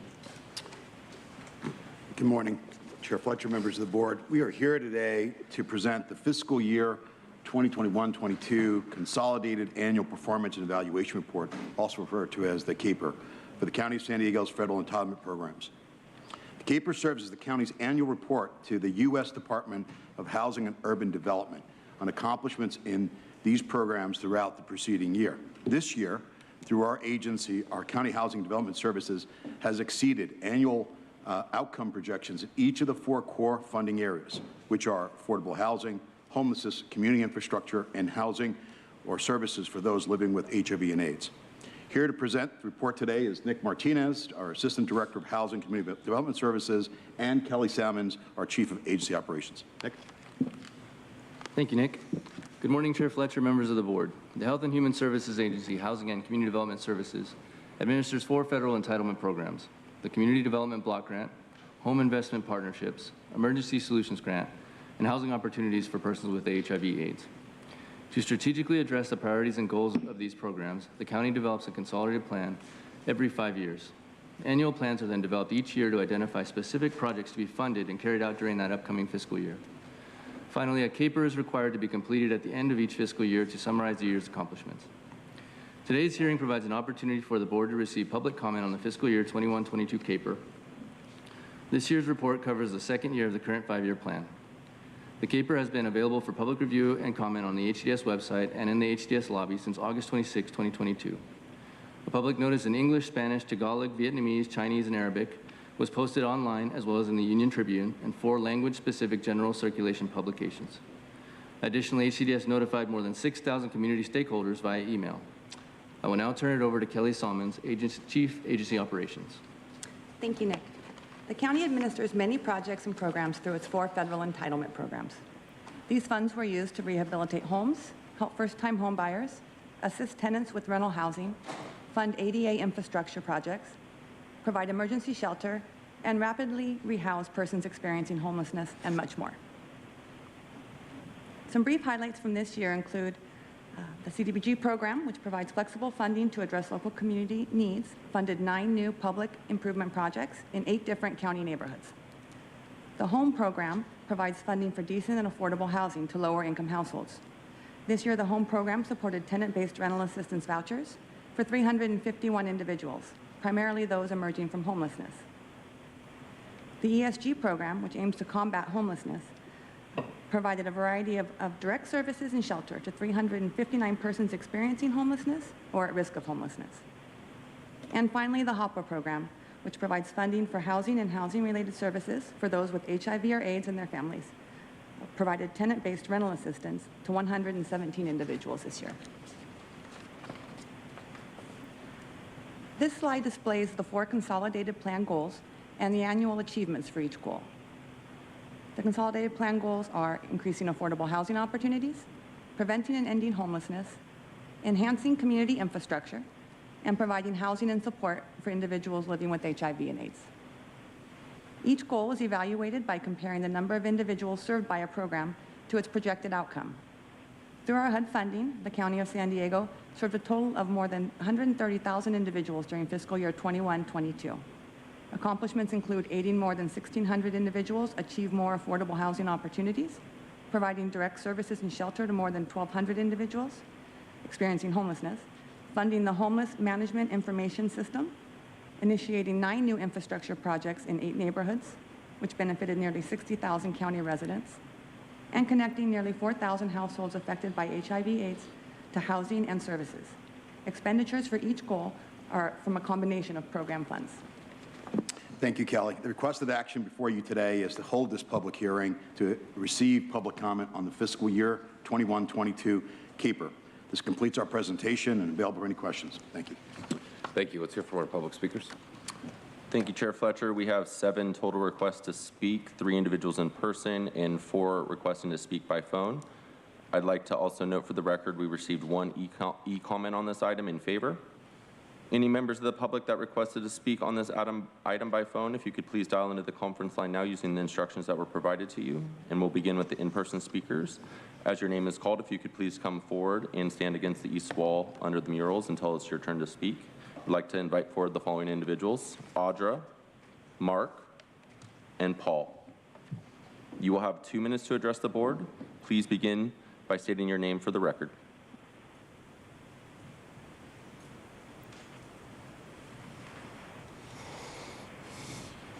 The time, Mark.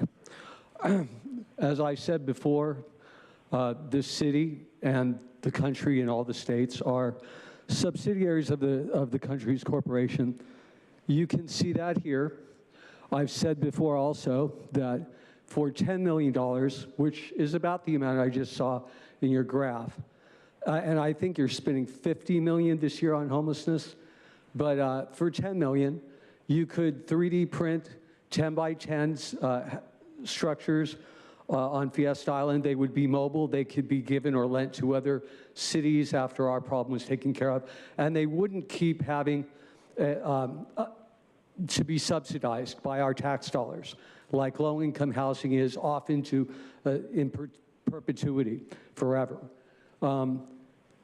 Here's the address of that the public can see Clint Richardson's video, the exact address on YouTube, which should come up instantly, but they might put it down lower, even though you put in the exact address.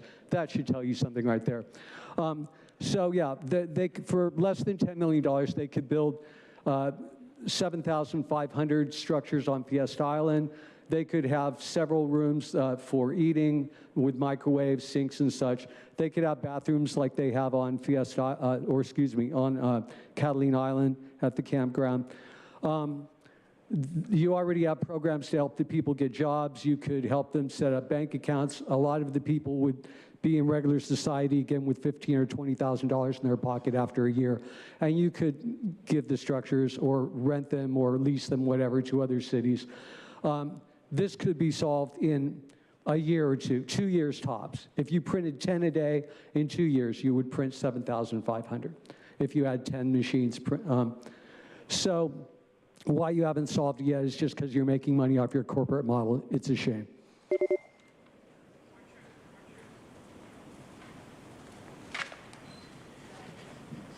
Okay, Paul Hinken here.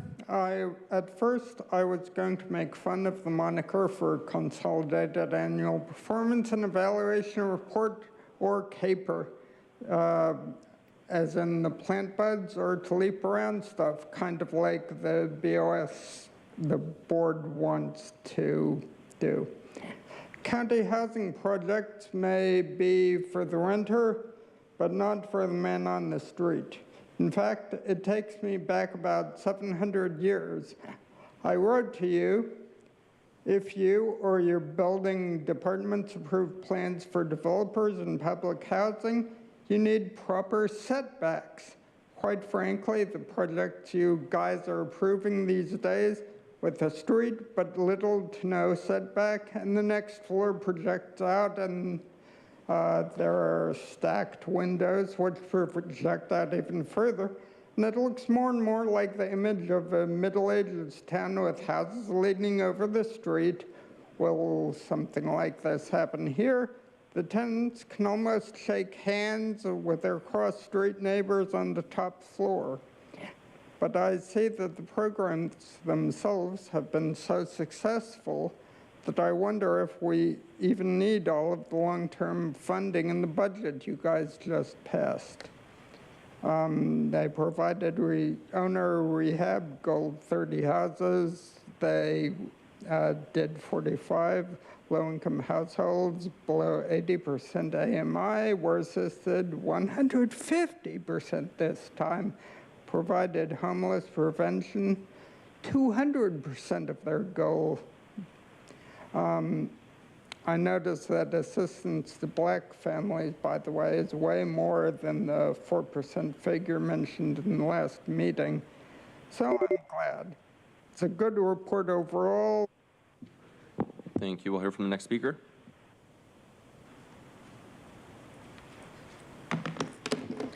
Username Audra. So it's supposed to be an annual performance and eval report, but I find that you're just summarizing your accomplishments. Where are your shortfalls? Because usually when you're putting that out, it's like a 90% shortfall. So what was your projection to want to get, and what did you accomplish, and what's the difference in there? You're not showing that. So it's a little bit weird, but not, because why would you guys want people to think that you're failing? And I mean, the fact is that you are upping property tax rates, yet you're like, we're gonna make affordable housing. How about you do that all across the board? That would be weird though, right? To do something good, to do something that would help the people. Because you aren't helping the homeless. I'm finding that they're being arrested. What? But it's so weird. Is that a good way to make your numbers go down? Let's just arrest them, and then no charges are filed because we know we can't do that. If you guys were really trying to help people, you wouldn't tell them to move down the street. You would actually make affordable housing and not spend so much money to need more money and have such a shortfall in your what you want to accomplish. Because people are leaving before you can even build anything. I mean, and if 40% of people are experiencing some housing problems, how about you not up the tax rate, right? Maybe that would, but you guys need that to pay off your debt. Sounds about right. Sounds about right. How's your pen, Nathan? Does it taste good? Good, that's good. You guys are so great. I just love it. You're just fantastic, and so. You want me to pat you on your back? Thank you. We'll now hear from those that requested to speak by phone. When it is your turn to speak, you'll be unmuted and hear a recording that will begin your comments after the beep. I'd like to remind the callers again, they should mute their TV or live video stream before they begin speaking, and we will begin with our first caller.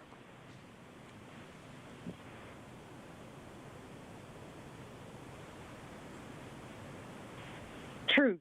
The U.S. Department of Housing and Urban Development requires the federal funnel recipient, San Diego County, to develop a 5-year plan, just like in the Soviet Union. The item says, quote, the report supports the framework for the future's movement towards government transparency, end quote. The lack of proper representation of constituents is the only thing that's very transparent. Looking at those Soviet-style 5-year goals, only one of them has been met. That's an F. Let's see what Joel said 1 year ago on September 1st, 2021. But for years, we've been promising with Lena numbers that we're going to build stuff that have never been built, and going to encourage them a year from now to go back, evaluate this, and see if we made progress. If we haven't, I'm done with lip service. Report's not looking good, Joel. The $5 million home investment partnerships have squeezed and shoved low-income housing into unprepared neighborhoods, much like the infill, landfill housing. And how's the excuse to release more debt dollars in order to push more people into prison block, stack and pack housing with a CDBG coronavirus expenditure spending $5 million. I'm going to let you, Joel, sum up this whole item in just a second. So get ready. Here we go. So next year, when we built close to nothing to meet the needs of housing, and we're all beating our chest saying, oh, we're going to do all this to make it turnkey, let's start with stuff that's real. This isn't real. Let's just be honest. Let's tell people up front, there's no hope for housing for you in the near future or ever. And then at least people don't have hope on something that's never going to happen. But it seems to me it was a lot easier 60 years ago going to the moon on a slide ruler than it is today trying to build something in San Diego County. That was Joel back in February. So what do you think, Joel? More parking lots or lip service?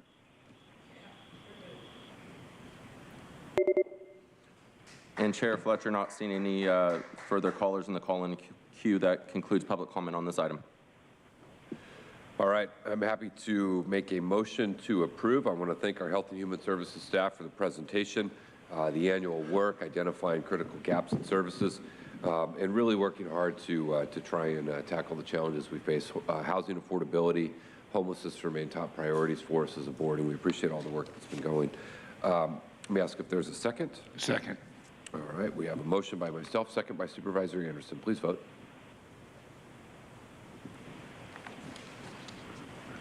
Chair Fletcher, that motion passes unanimously with all supervisors being present and voting aye. We're going to go to agenda item number 12, notice public hearing, Volunteers of America Southwest, approval of acquisition. I will make a motion to approve. Is there a second? Motion by myself, second by Vice Chair Vargas. Let's hear from public speakers. Thank you, Chair Fletcher. We have 7 total requests to speak, 4 individuals in person and 3 requesting to speak by phone. I'd like to also note for the record that we did not receive any e-comments on this item. Any members of the public that have requested to speak on this item by phone, if you could please dial into the conference line now using the instructions that were provided to you. We'll begin with the in-person speakers. As your name is called, please come forward and stand against the east wall under the murals until it is your turn to speak. I'd like to invite forward the following individuals: Oliver Twist, Audra, Mark, and Paul Hennigan. You will have 2 minutes to address the board. Please begin by stating your name for the record.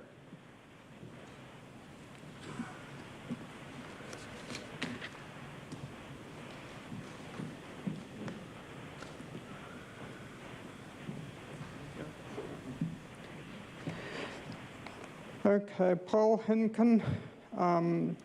So the board wants to buy land and facilities that were last renovated in 1985 and require significant repairs. And we are talking $10 million, and they want to waive the CEQA. They mention waiving sections 15301 and 15304 of the CEQA regs. Section 15301, the operation, repair, maintenance, or minor alteration of existing public or private structures, etc., involving negligible or no expansion of the existing former use. The uses are similar, but I believe there are probably old, expired, or dangerous drugs or equipment around. But $10 million of repairs does not sound like minor alterations. Section 15304 is again minor public or private alterations in the condition of land, water, vegetation, etc. Recommendation 3 mentions 1.1 million set aside for repair. I think this includes buying the land. Then the fiscal impact cites overall costs of 1.4 million, including furnishings. But then it says repairs will continue to a tune of $10 million for several years. Sounds like we'll be in a lot of debt. Where's this money coming from? I think we could probably do better building from scratch. Thanks for your attention.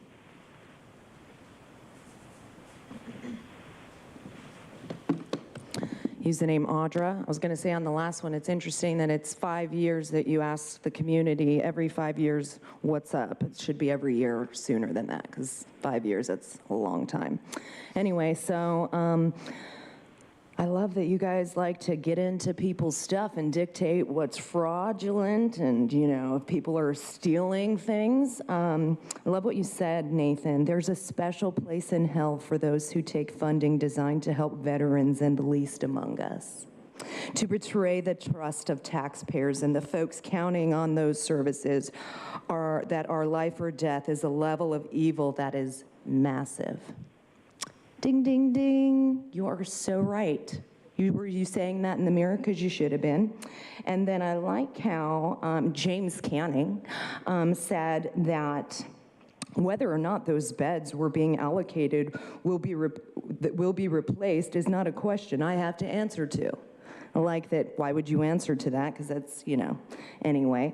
But yeah, substantial repairs and improvements that are going to cost us $10 million because of decisions that they made, but they are decisions that you guys have engaged in, and nobody's able to hold you accountable, but you then want to take property from people for engaging in the same things.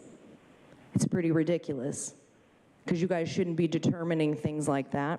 And you know, the fact that, you know, over the next several years, $10 million, and what's 40,000 square feet doing with only 120 beds? Doesn't seem like it could hold quite a bit more, but then, you know, you would be able to help more people, and that wouldn't make sense. But yeah, let's redo a 40,000 square foot structure that is gonna cost $10 million. How much would it build to rebuild it?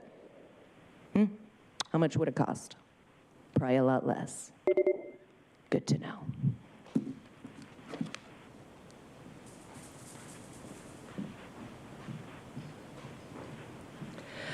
Oliver Twist here. I come before you yet again to express a grave concern about this issue and the larger concern regarding fiscal stewardship of our tax dollars by the county. Your own supporting document said that, quote, you were unable to validate significant program expenses as submitted by Volunteers of America Southwest over several years. My goodness, years.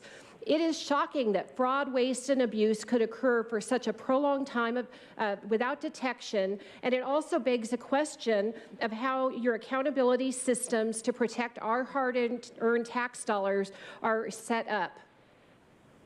Hello, is anybody listening to me? Because it often feels like you're not. On top of that, your proposed option is to now spend not just $277,000 for the difference between the appraised value of the reduced disallowance, but in addition to that, you will be forking over $880,000 for needed repairs. This seems like a great deal to get VOASW off the hook, but not such a great deal for us taxpayers. Lastly, I'm perplexed by item 5, where it's stated that negotiations and determination that you will get procurement for specified furniture, fixtures, and equipment. I'm not sure if why there's a net difference that we're having to pay them for the furniture. It seems like that would be kind of the Clinique gift with purchase bonus thrown in. This entire incident is problematic on several fronts, most glaringly the lack of fiduciary stewardship to the taxpayers. Please enhance your audits and oversight of the numerous contracts you oversee. The public deserves to have you spend our money responsibly. Lastly, about clapping, we have come many times before this board. We brought up good arguments for it. I even played Tara saying that you would revisit stakeholder engagement. And either that's the case or it's not, but so far it's not. Thank you. Mark. Acquisition of land by the corporation. In the Constitution originally, the entire idea was that the government was only allowed to own 12 square miles around Washington, D.C. You're not supposed to own any land, any businesses, any money. So we're so far away from the way it's supposed to be. Again, this video shows the corporate reports of the cities and states in the United States, the corporations, subsidiary corporations. This is just another land grab from the public into private hands, corporations where your CEOs make a lot of money as salaries. It's worth mentioning that nonprofits, by the way, pay incredible salaries to their CEOs and employees, some of the upper ones, that is. And of course, they can't just take any money because there's an owner, because they profited. But it doesn't mean somebody doesn't make a lot of money. So everybody should see this video on YouTube by Clint Richardson. He will show on the .gov website all of the money that the subsidiary corporations, cities, states are stealing from all of the taxpayers. This is your tax money. They own controlling interest in Fortune 500 companies and corporations. It's such a massive theft, and they never even mention it to you. He will show you on the .gov website. It's a very long video. The first couple of minutes is just some popular movie or something, just, you know, as a little introduction. But the video is a documentary. Everyone should see it. And yeah, the usual scam, bringing things into more privatization and corporate ownership that should be public. Thank you. We'll now hear from those that have requested to speak by phone. Again, when it is your turn to speak, you will be unmuted and you will hear a recording that will tell you to begin your comments after the beep. Again, I'd like to remind the callers they should mute their TV or live video stream before they begin speaking, and we will begin with our first caller.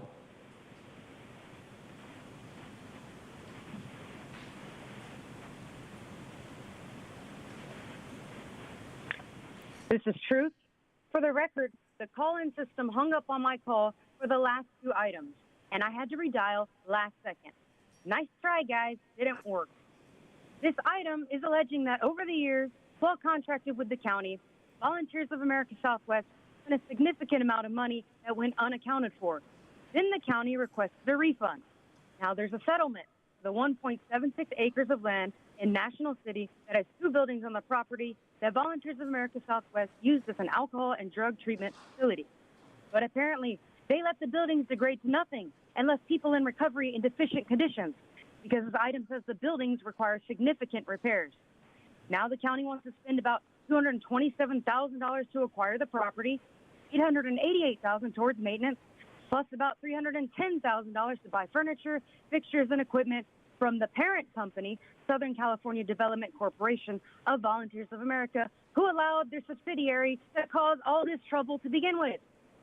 The item says the estimated repairs will cost $10 million. What kind of substance abuse and recovery mansion is being built? Realignment as a funding source doesn't soften the blow of alleged criminals still getting to collect more checks. It reminds me of Wilma and her COVID checks. Also, this item's equity statement contains a very socialist line that reads, quote, "The social determinants of health are rooted in inequitable distribution of resources, end quote. Ironic when we have alleged criminals being distributed resources they don't deserve. And for the record, county staff, your scanning of the errata form for this item was an embarrassment. You guys really couldn't take a minute to rescan the page when you saw it had a bent corner, overpaid, and lazy.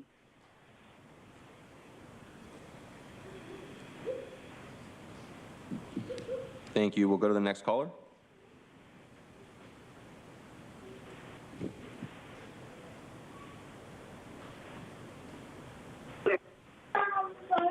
I'm calling to speak on behalf of the item number 15. So I think I'm in the wrong one. Okay, no problem at all. Thank you. And Chair Fletcher, with that, that will conclude public comment on this item. Thank you. I want to thank the staff for bringing this item forward. The events around VOA are incredibly disappointing, but I'm grateful to see our auditing process catching this problem and the effective oversight of the contract to bring to light the fraud that was happening. And then the ability to move forward. And we're in the unfortunate situation of an entity that has no resources is very hard to recover money from. So our only recourse through this lawsuit was to take the property that they have, invest to get it up to speed and get those services back online as quickly as possible. And so I appreciate everyone's diligence in doing this. I think when completed and when services are provided, we can continue to meet the need of our community. Just a quick question for staff. When do we anticipate, we know there are some repairs, when do we anticipate the rough timeline of schedule of services being able to be provided in this building? Thank you, Chair. We have kind of two pieces to that. The first is to close escrow in November, and then we can service the building. It's serviceable with the exception of the kitchen and the laundry facility. So we could get in there relatively immediately based on its current condition. There are, as pointed out, long-term things that we need to address over time. So we'll start a design immediately and phase longer-term life extension over the next several years. But we can get in there relatively quickly with its existing state. And Lou can talk about how we'll get the services up and running. Hi, Chair and members of the board. So we would want to, as you know, do this as quickly as possible. Normal procurement processes take a number of months usually, so we will be exploring how it is that we can expedite those to establish services as fast as possible. Thank you. Let's go to Supervisor Lawson-Remer.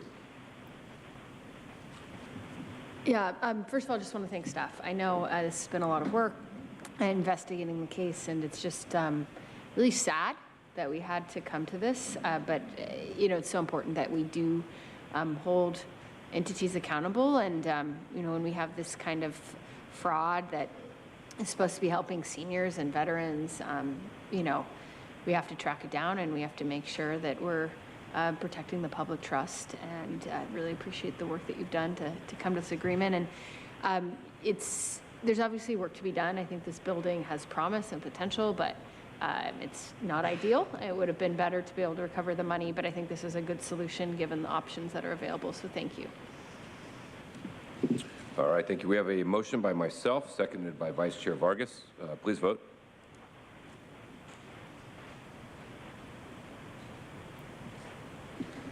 Chair Fletcher, that motion passes unanimously with all supervisors being present and voting aye.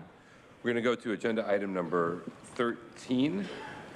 Receive an update on the monkeypox response. We'll give staff a second to reset, and once they're ready, they can begin their presentation.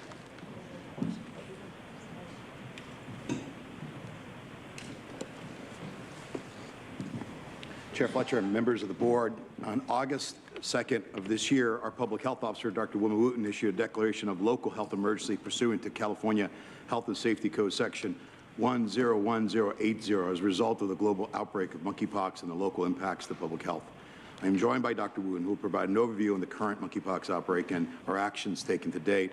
Additionally, our Public Health Services Director, Dr. Elizabeth Hernandez, will share details of our local public health response related to monkeypox education and outreach efforts. Dr. Wooten.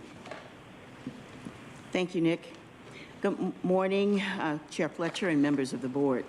The current case counts for the United States, California, and San Diego County are shown on this slide. There are currently 21,900 185 confirmed cases in the United States, where every state now has reported at least 1 to 10 cases. The state of California has reported 4,302 confirmed and probable cases as of Friday, September 9th. San Diego County, depicted by the red circle, has reported 351 cases as of September 11th. Analysis of 345 cases in San Diego County with data through Saturday, September 10th, identified that 13 or 3.8% of persons experiencing homelessness and 10 or 2.9% have been hospitalized, and no deaths have been reported. The epidemiology curve shown here has the number of cases by episode date, grouped by CDC week, which is from Sunday through Saturday. This curve shows that we have seen a peak in cases during the first week of August. Additionally, wastewater surveillance indicates a marked decline in viral concentration, supporting the decrease in weekly case counts shown on this slide. Monitoring weekly cases will continue to determine if there is a sustained decrease in cases. Given the incubation period is up to 21 days, more cases could still be reported in the area identified in the gray region. To ensure equitable access for those individuals at greatest risk of exposure, vaccination sites have been identified at hospital systems, federally qualified health centers, private providers, and county public health clinics, where services are routinely provided to the affected populations. This slide shows a map of vaccination sites throughout San Diego County. There are 4 ways where those at highest risk can receive an Mpox vaccine, with vaccinations primarily by appointment only. First, individuals can call their healthcare provider. Second, individuals can sign up for the county's text message alert system. Simply text COSD Monkeypox to 468-311 to start receiving alerts for vaccination appointment availability. Eligible individuals may book an appointment at www.myturn.ca.gov. Third, high priority individuals can schedule vaccine appointments. Outreach to this population in collaboration with community-based organizations working with the county STI clinics contributes to the county's equity-based client outreach efforts. And fourth, the federal government has provided vaccines directly to Ryan White HIV providers, which include Family Health Centers of San Diego and San Ysidro Health Center. As well, the Veterans Hospital also has received vaccines to vaccinate their clients. Lastly, as a continued reminder, the vaccine supply from the federal Strategic National Stockpile goes directly to state health departments, with the exception of vaccines going directly to Los Angeles County in California. Allocations are based on a state formula which can be found on the county's Mpox website. This formula is based on the number of Mpox cases in the past 2 weeks, as well as the number of early syphilis cases. As of Thursday, September 8th, 33,468 vials have been requested of the California Department of Public Health.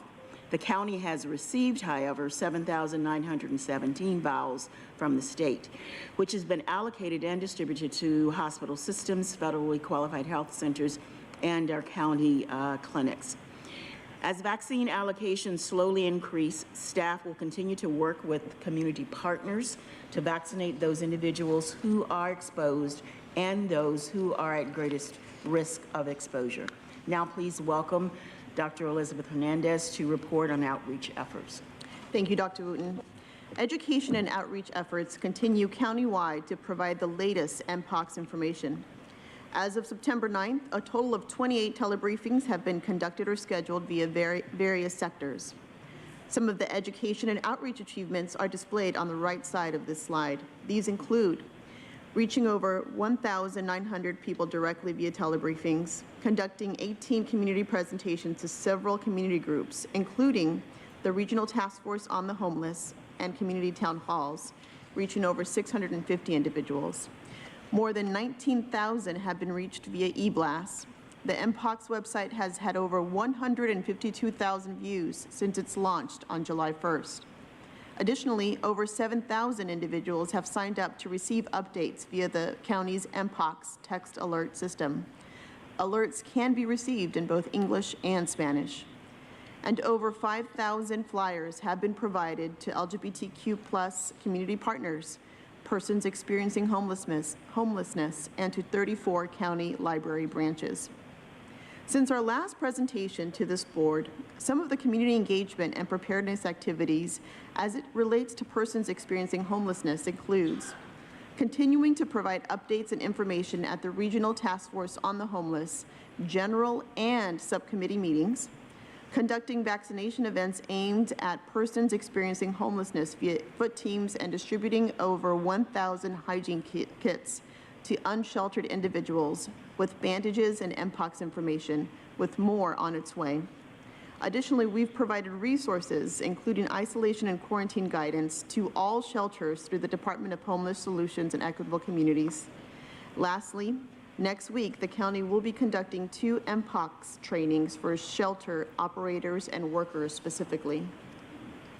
A wide range of information and resources are regularly updated to provide the latest news on the progression of the disease, case demographics, treatment, vaccines, and educational materials for individuals and communities in the 8 threshold languages. The number of MPOX cases are updated daily, Monday through Friday by 4 p.m., and case demographics, testing, tracing, and treatment statistics are updated weekly on Tuesdays. Vaccine updates, eligibility, availability, and allocations by phase, as well as the number of vials requested and distributed, are also tracked, updated, and shared on the MPOX website weekly. Additionally, information for healthcare professionals and sectors continues to be updated and shared through various platforms. Educational materials continue to be developed and updated as the outbreak progresses to ensure communities and individuals have the most up-to-date information. In general, continuous communication is a priority to ensure preparedness and response remains thorough and at a very high level. Our social media efforts continue to be a resource in this response. The county's robust social media campaign has resulted in over 655,900 total impressions served or viewed, and almost 1,200 clicks to our county MPOX website. Our partnerships, coordination, and collaboration efforts continue to be critical to understand the importance about and dispel misinformation and stigma about monkeypox. The county continues to leverage our current contracts and is in the process of finalizing safety net contracts with healthcare providers for those unable to receive MPOX treatment and testing services. County outreach and vaccination events have been held throughout the county in partnership with key organizations like the South Bay LGBTQ Center, North County LGBTQ Resource Center, and Vista Community Clinic, with a special focus on Black and Latinx groups. We have created an HIV/AIDS planning group MPOX task force focused on vaccine equity and risk reduction strategy and approaches. And lastly, we are partnering with the homeless outreach teams to conduct foot team MPOX vaccinations, as well as ramping up our county vaccination clinic efforts in the coming weeks. As we continue our MPOX response, our goal is to make sure everyone has access to the appropriate assistance, services, and information.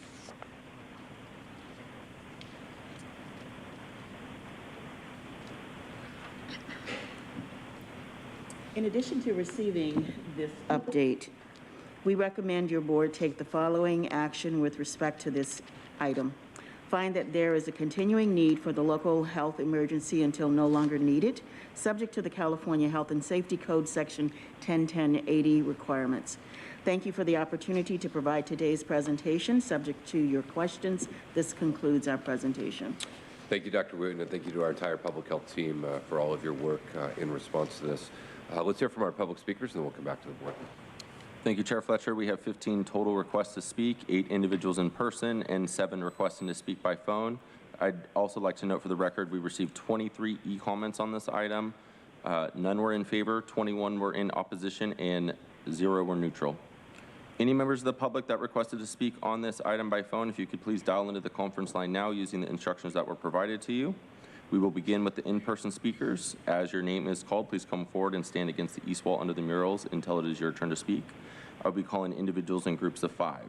I'd like to invite forward the following individuals: Michael Brando, Audra, Mike Borello, Mark, and Paul Hennigan. You will have 2 minutes to address the board. Please begin by stating your name for the record.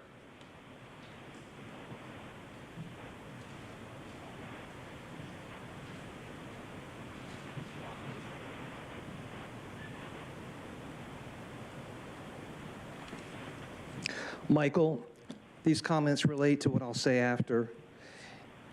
In the resonance chapter of his book, The Contagion Myth, Thomas S. Cowan, MD, clarifies why infectious childhood diseases like chickenpox, measles, and mumps seem so contagious. Because the frequency of measles exosomes packaged, ready to jettison cell garbage, resonates throughout the community so that other children's measles exosomes receive the message and begin the same relieving detoxification process. Dr. Cowan's analysis of herpes is even more surprising. 2 people being sexual are certainly in high resonance situation, even to the point of creating or drawing out bits of identical DNA, RNA exosomes in each other, similar to Montagnier's test tubes experiments. An intimate genetic and therefore scalar connection, not a contagious virus. This is why I do not contract with any of these so-called public health people, including the corporatized hospitals, because they're involved in deception. And they're actually manipulating people in the gay and bisexual community. They're always speaking as if that so-called community all think the same way, and they don't. It's absolute nonsense.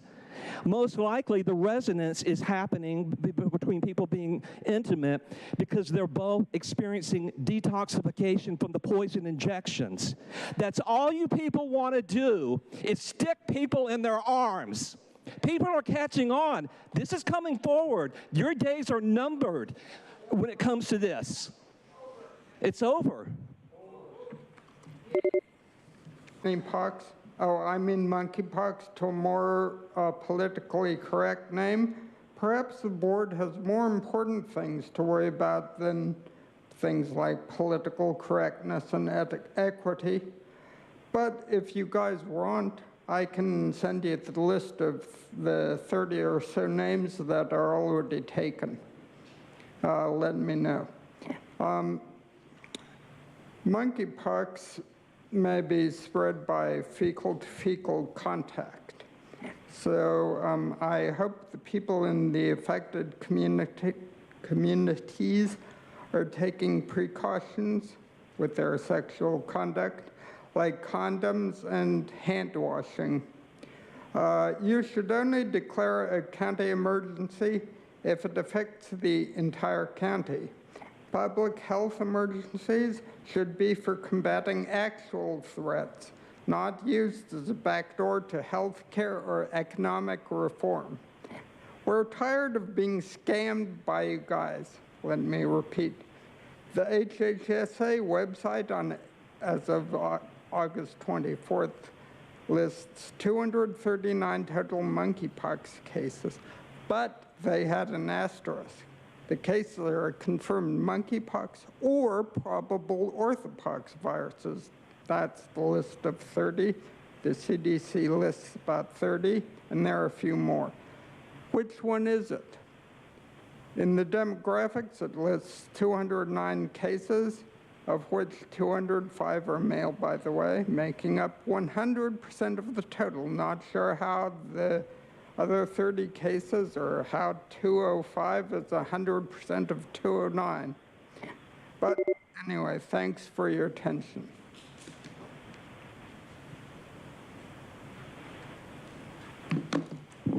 use the name Audra. Love your propaganda update. It's always so much fun. And yeah, I feel like monkeys, like they're being really discriminated against. I was wondering if we could rename it to like Wilma-pox or Nathan-pox. I don't know. What do you think? That'd be cool, right? Because nobody wants to catch that. And it's like fecal matter. If people are getting it through fecal matter, I don't know, but the recycled sewer water that we're giving people, is that not a concern? I don't know, but at least there's lye in the water, so it's not chunky, so it's good. But yeah, it's just interesting that we are in a state of an emergency when the case numbers go down, and you're like, we gotta keep being in a state of emergency. Feels like COVID all over again when you put us in a state of an emergency and nothing. Good to know. And then what, you start giving vaccines, right?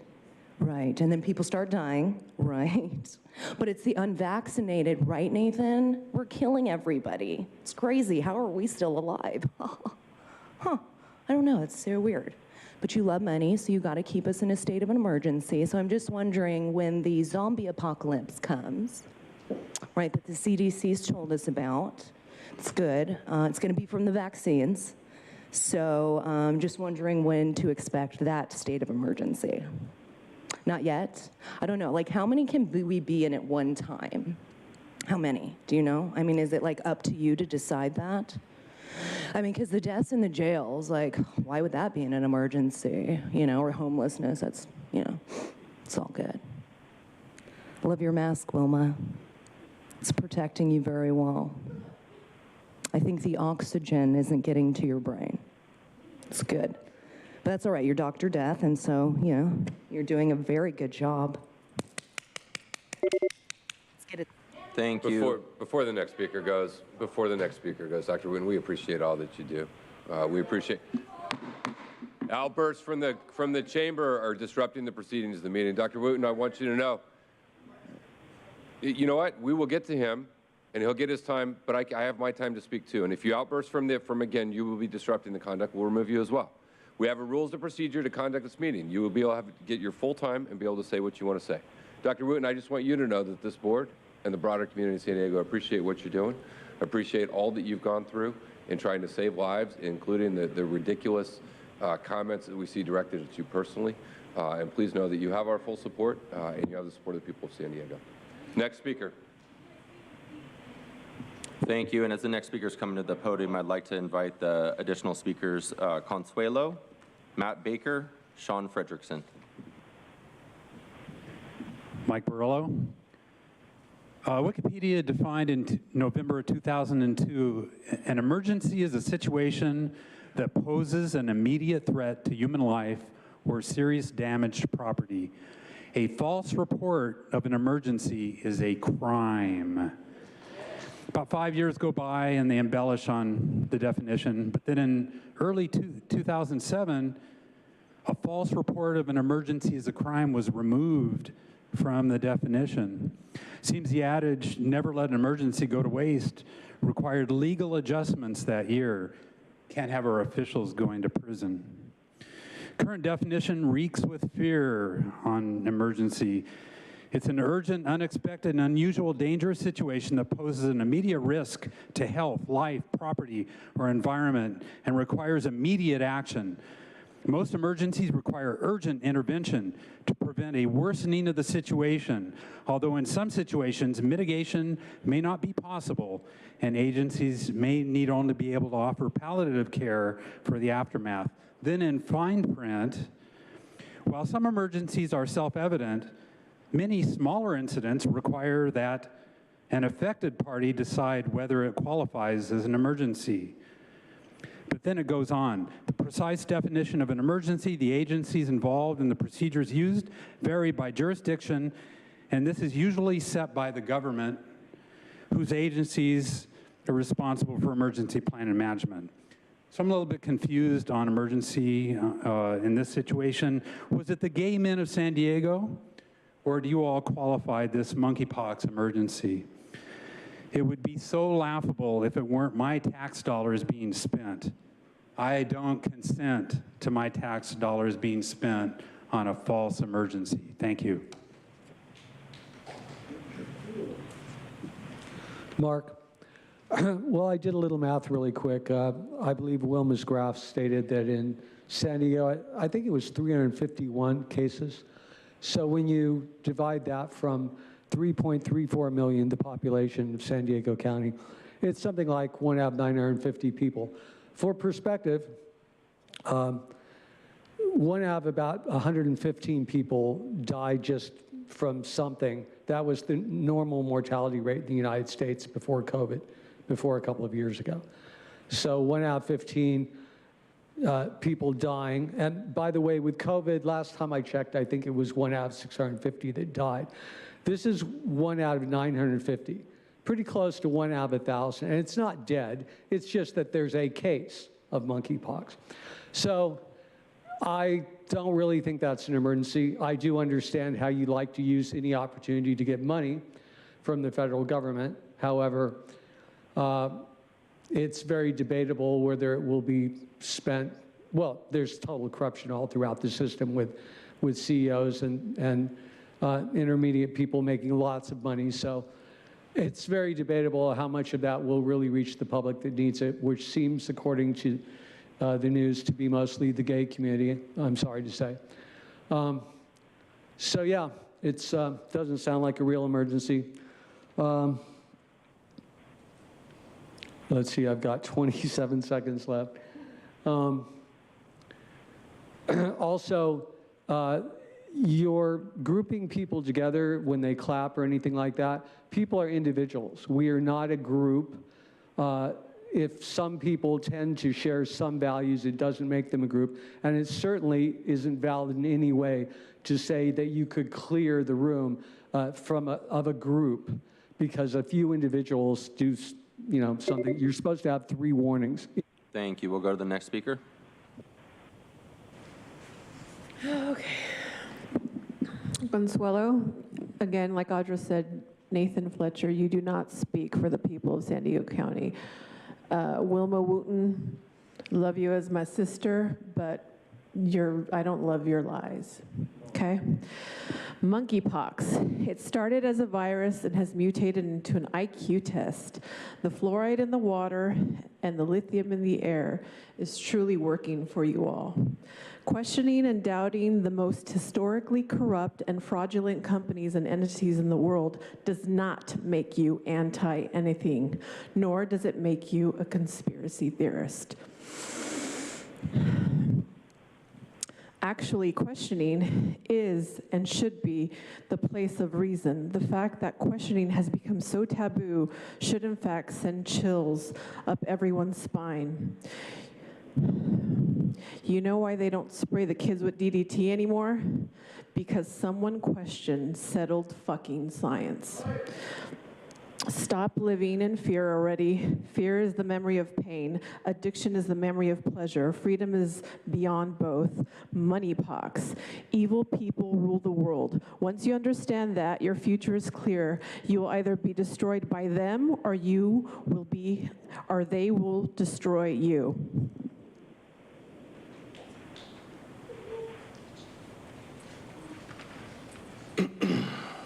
Matt Baker.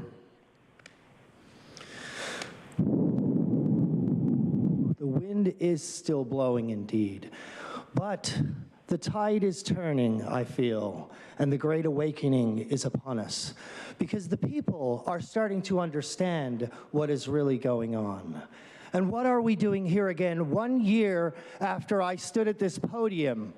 We are here for another emergency, and this time it's monkeypox. With the never-ending emergencies that these tyrants use to gather their money and gather their control. Why are we here, you ask? I know we're all here for the same reason, one reason, and it is this document right here.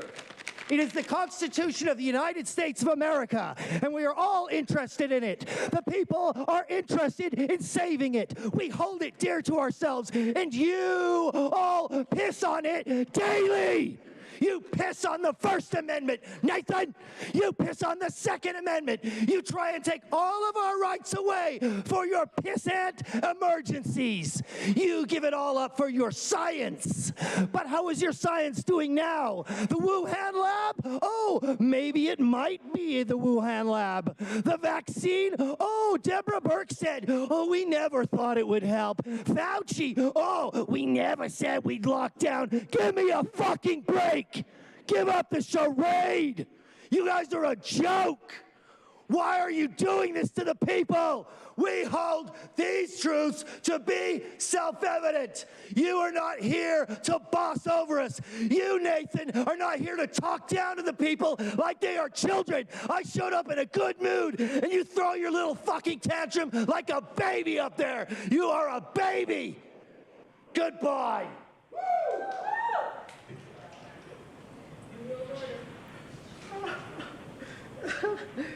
Oh, Nathan, you spoke on behalf of the people a moment ago. What's so comedic is my name is Sean Fredrickson. Don't interrupt me, Nathan. Don't interrupt me. Thank you so much. I'll interrupt you because Wilma Wooten and you don't speak on behalf of the people. You just heard a man speak before you what the people believe. Sir, could you state your name for I already did. Don't interrupt me. Wilma Wooten, you're spouting more propaganda. You're talking about monkeypox. We just had the first official death today in the United States. Yet you started this a month ago, but interestingly enough, who knew it? You guys. We know because we care about our freedom, but the people on the street have no idea.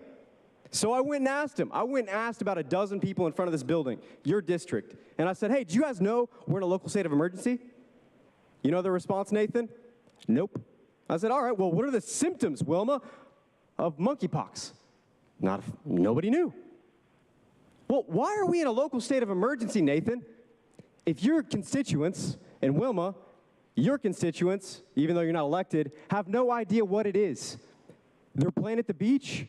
They're playing in the water fountain with their kids. None of them care. We care because we know what you're doing. We've seen what Marxism has done over the years. We realize that fear is a great tool, Nora, to control a population. We know that you're pandering to the Hispanic community just like Jesse Jackson did to the black community. Leverage them, enslave them, monetize off them. Take your $300 grand a year and enslave your people. We're not going to do that. We're going to speak on behalf of the people, and how dare you attempt to do it? We've got full disrespect for you, and especially Tara Lawson-Reamer, who's an expressed Marxist.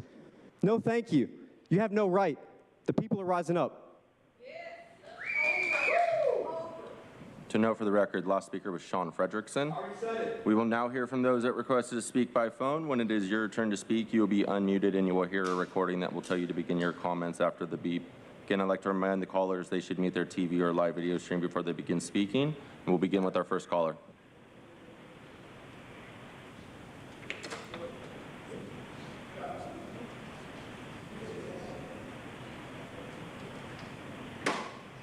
Lana Cotton. Hello, firefighters and truth seekers. This is Dr. Peterson Pierre with America's Frontline Doctors, bringing you today's Frontline Flash. Surprise, surprise, the next pandemic has arrived. Surprise, mother! Our global leaders are not only greedy and corrupt, but they're also highly predictable. On July 23rd, the WHO declared monkeypox the next global pandemic.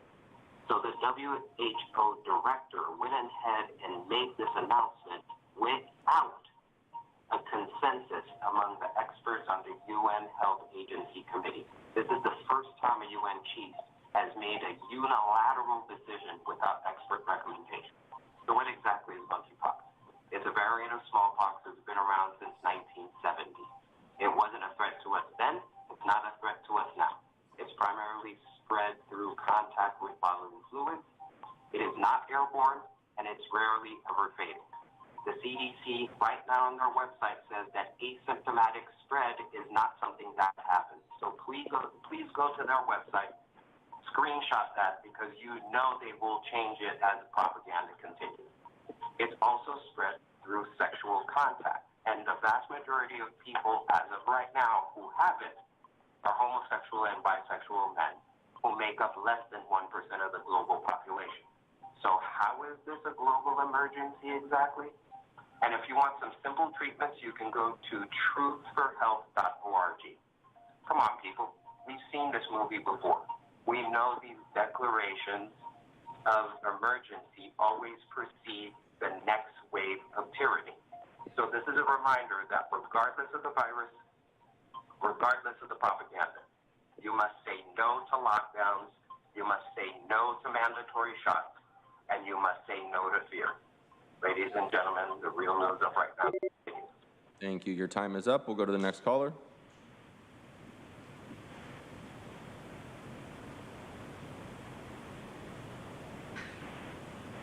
Kevin Stevenson.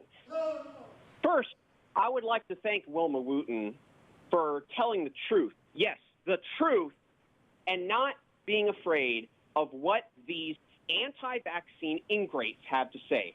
On that note, I'd like to ask, can we please get back to the days when the anti-vaccine movement was super fringe and reserved to people like Jenny McCarthy and some randos online, and not, you know, the mainstream ideological position of the modern Republican Party? Jesus Christ, you people are insufferable. Yeah, monkeypox is not killing as many people as COVID. No one ever said it was going to rain through the country and kill everyone. We just want people to be safe from fucking viruses. And oh my God, all the shit I've heard, whether it was Michael Brandow to grifter Sean Frederickson or Matt Baker, who's so desperate to get back on Stephen Colbert's show. Good luck, bro. It's if it happens, good for you, but I really doubt it. I really don't think it's going to happen. I want Nathan Fletcher and this board to remember that we support protecting ourselves from monkeypox. And also, one other thing really quickly. You want to call out Big Pharma and all that shit? Great. Then advocate for Medicare for all. Advocate for abolishing private health insurance and advocating for a universal health care position. Oh, but no, you don't want to do that. You instead want to point to a bunch of conspiracy theories and say, like, oh, the puppet masters are doing, which, by the way, things that you're claiming are similar to what Nazis have said. Yeah, I went there. You people can eat my ass. Thank you. Your time is up. We'll go to the next caller.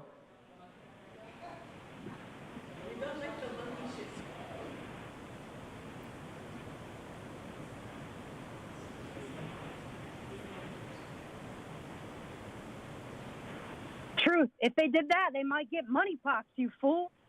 Nathan, I hope my comments don't jar you again. This is your monkeypox item that you're bananas about, not me. Sorry if I throw a monkey wrench in your gears.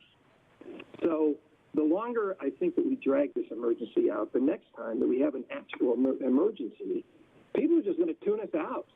They're going to say, you held this thing on for way too long. And that's what's I feel like that sums everything up, but I'm not done. The item says most cases of monkeypox resolve within a few weeks. Not much of an emergency then, is it?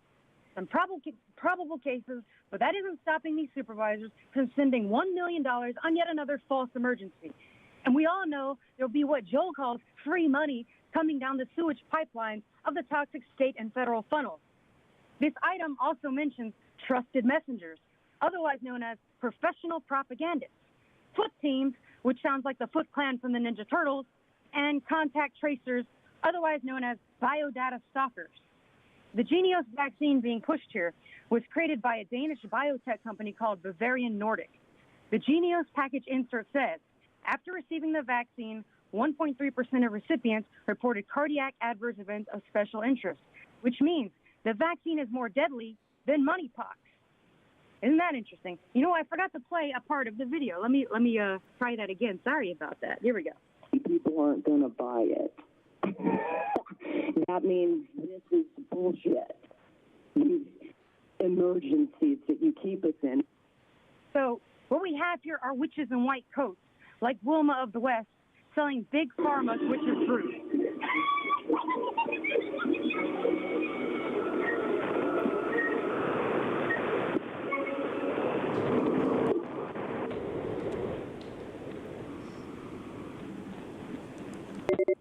Thank you. Your time's up. And Chair Fletcher, that will conclude public comment on this item. We'll go to Vice Chair Vargas.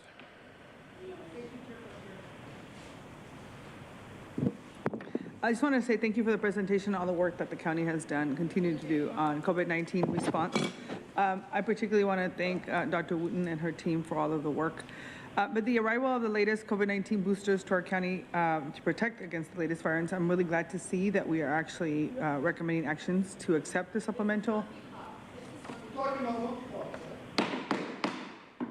Your outbursts are disrupting the conduct of the meeting. Consuela, please stop. When it's your time to speak at the podium, you can. Outside of that, we don't need to hear from you. Continue, Vice Chair. Thank you. So actions include the acceptance of supplemental REACH grants to support flu and COVID-19 vaccinations efforts in the county among priority populations. I just want to make sure that, again, you've been doing this already, but emphasize that it's done with an equity lens to ensure that everybody's reached out to.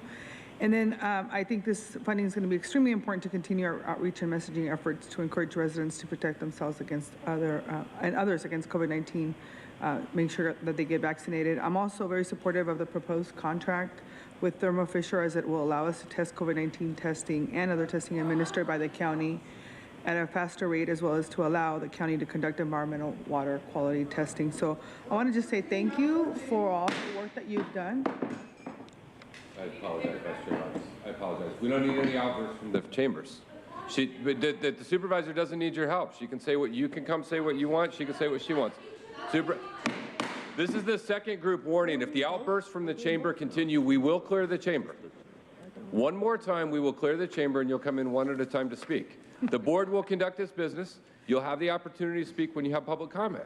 That's it. Vice Chair, I apologize for the repeated interruptions. Please continue. Thank you. Anyway, and so thank you so much for making sure that we are doing this work together, both the vaccinations for the COVID-19 and the monkeypox, and making sure that we're doing, reaching out to the communities that need it the most, particularly the work that's been done to make sure that the information is done in Spanish for our communities. And I know that I've heard from our LGBTQ communities, particularly the Spanish-speaking communities, that they are very grateful for all the work and the outreach that has been done, particularly in South Bay. So thank you very much for that. And I'm happy to make a motion. Thank you, Vice Chair. I'm happy to second that. Let's go to Supervisor Desmond. Thank you, Chair. Appreciate the presentation. I just want to address our audience here today. You know, please don't disparage our staff or Dr. Wooten. I mean, you may disagree with her, but she works for the county. And if you have angst and you're PO'd, direct it at us. Direct it at your representatives. We're the ones who signed up for this. Bring your angst against us, vote against us, whatever you want to do. But don't disparage our staff. They're fine, they're upstanding. You may disagree with them, but take your angst out on us, not on them. And also, I want to say, as far as the outbursts are going, you're hurting yourself with these outbursts. It just diminishes your cause. And I agree with the no clapping rule. When I was a mayor of San Marcos for 15 years, I led all the meetings. And I discouraged, I gavelled the clapping. Because what it does is maybe there's that one person in the audience who here's the claps, here's the cheering, here's the outbursts, and they may have a difference of opinion from the group. And we want to make sure that that person feels safe and is in a good position to make their cause and their statements as well. So clapping is really intimidating someone else in the room that may have a difference of opinion. So I support you on that. I'll get to monkeypox. So I'm glad to hear, you know, the numbers have stabilized and that the trend is going down. Yes, we're looking forward to an end in the emergency. I don't think we're there yet. But I really applaud for getting all the vaccines and getting it down, getting it under control. Well, it's still going on, but as quickly as possible. Thank you very much. Thank you, Supervisor Desmond. Appreciate that. We have a motion by Vice Chair Vargas, seconded by myself, to approve the recommendations in item 13. Please vote.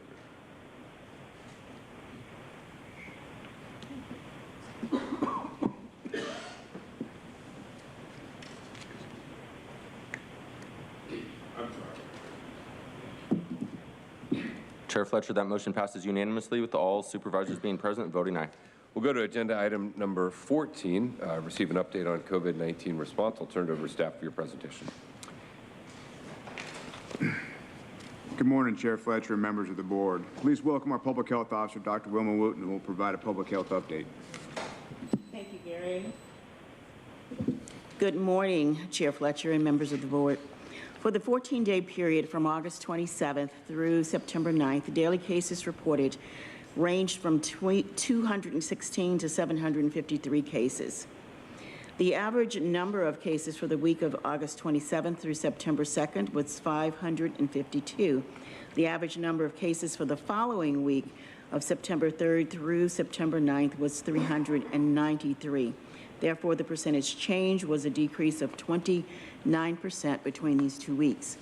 This is compared to a 23% decrease in cases over the 14-day period prior to the last presentation to your board on August 16th.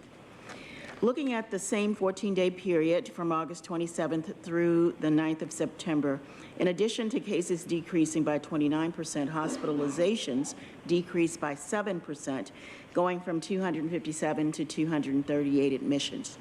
There was no change in deaths occurring between the 2 week timelines, with 1 death in each week. As reported cases have continued to decline, we will continue to monitor for any increases in wastewater COVID-19 detections, where currently Omicron BA.5 is still the predominant subvariant at greater than 87%. Of the reported cases which have been whole genome sequenced, BA.5 is also the predominant subvariant.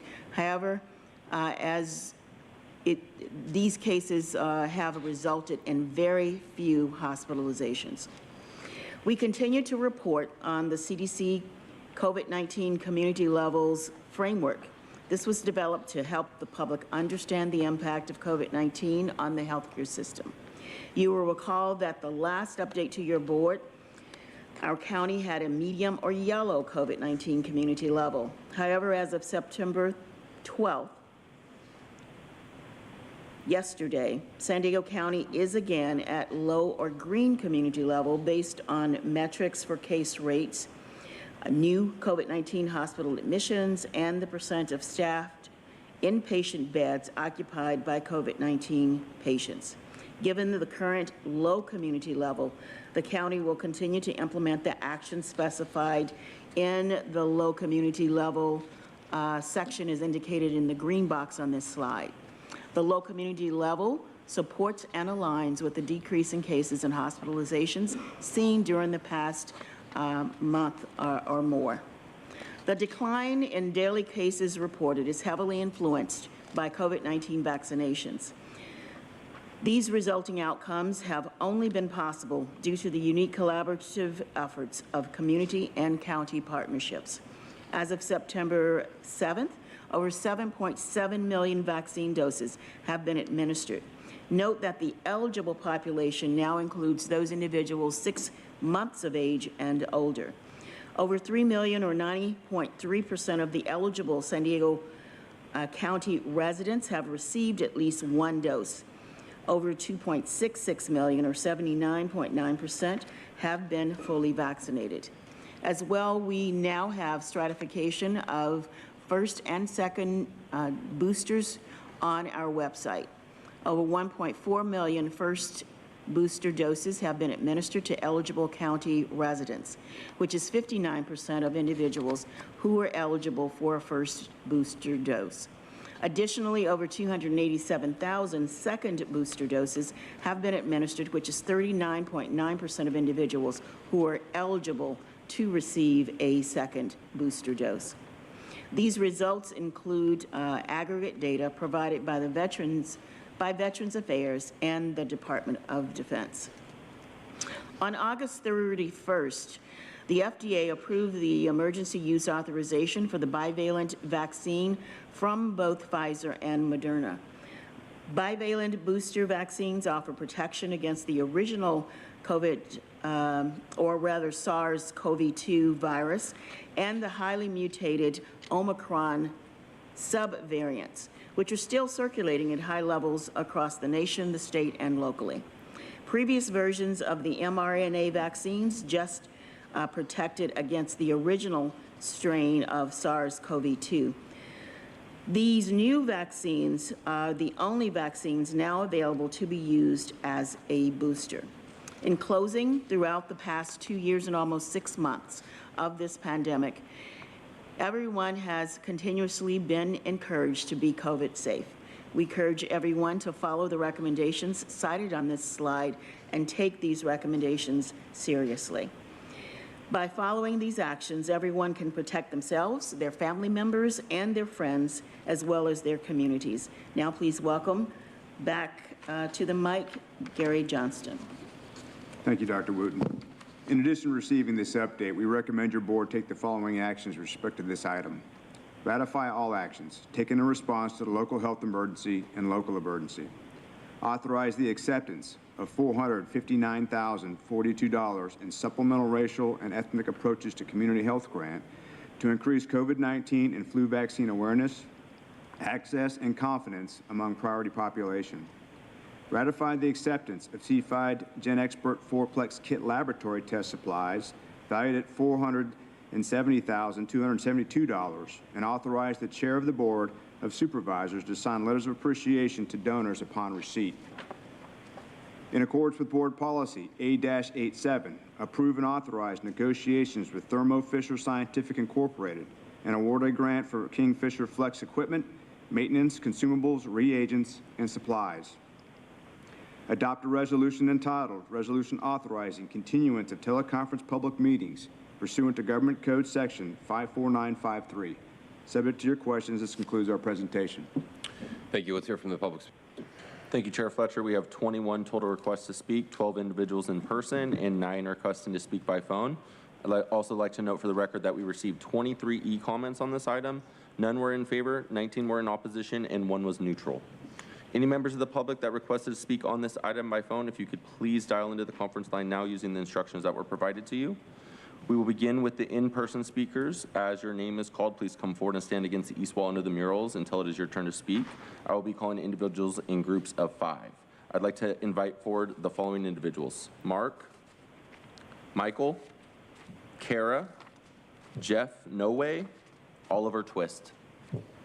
You will have 2 minutes to address the board. Please begin by stating your name for the record.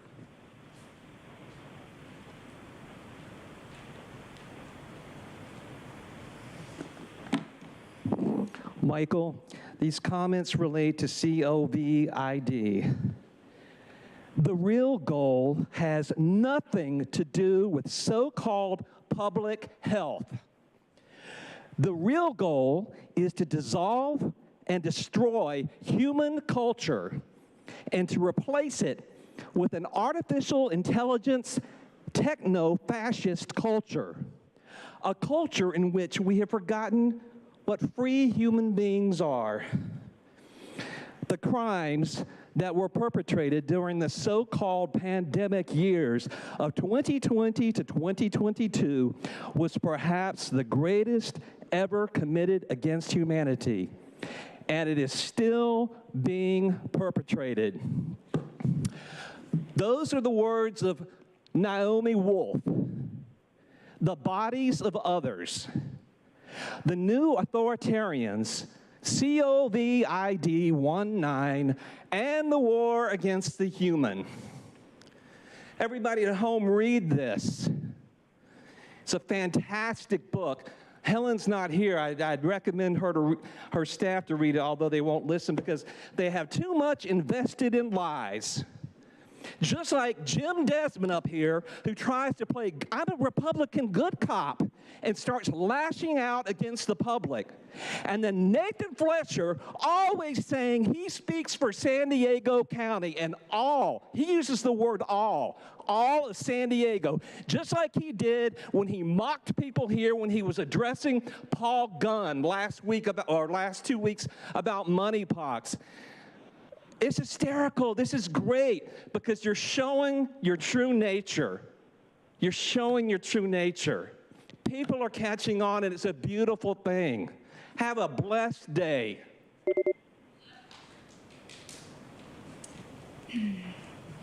My name's Kara. Tara Lawson-Reamer, you said a couple items ago that you were you think accountability is really important. I'm just happy to hear those words come out of your mouth, because we all do too. We all think accountability is really important, and I think that the days where you all will be held accountable are coming. The law that allows a local government to declare a local emergency contains the actual criteria for ending it.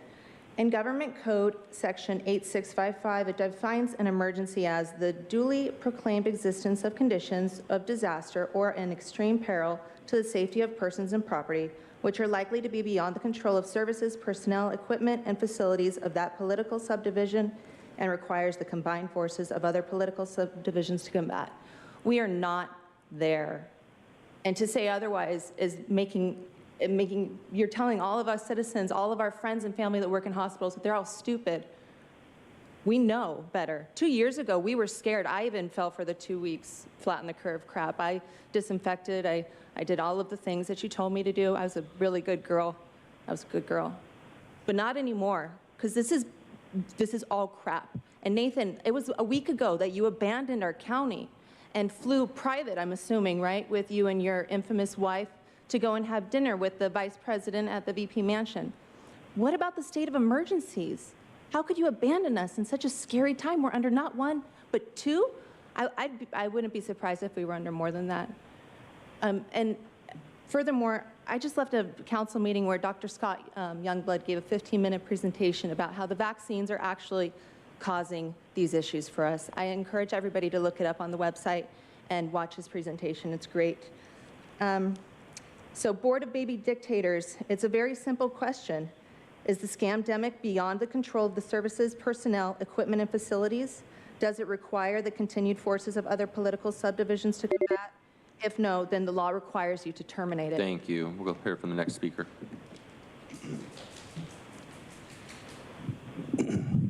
My name is Jeff, and I am opposed to anything to do with your fake emergency status as it relates to COVID. I say COVID because this whole criminal operation has been a con, and all of you board members are culpable. Hell, Desmond, we've got you on camera admitting this bullshit emergency is fraud just a few weeks ago, right? Right? What was the quote? Something like, well, I'm afraid if we ever have a real emergency, the people won't buy it. Right, Jim? Right, because it's bullshit. Because you have all been lying your asses off throughout this entire fake-ass scamdemic, which has resulted in many people dying from this purposeful depopulation shot. The only legitimate emergency here is related to that deadly shot. How in the world do you psychopaths think you're going to get away with this deliberate genocide? Wilma? How? Nathan? Nora's gone. Can't ask her. She left again. What's fair is that now for the U.S.? Almost 31,000 dead from the shot, 2.2 million adverse events, and that's with only 1 to 10% reporting. Are you fucking kidding me? Newsflash, your spooky fake virus has never been isolated, ever. The PCR test is a complete fraud, as are each and every one of you. Joke. Nuremberg 2.0 will be coming in hot, and I was just doing my job will not keep you from being held to account, as I've told you many times. By the way, monkeypox, the monkeypox BS here, and the polio BS in New York, it's all just reactions to the shot. It's just a lame cover-up attempt, more fucking lies. You all know it. It's a sick, disgusting joke. May God have mercy on each and every one of your corrupted souls.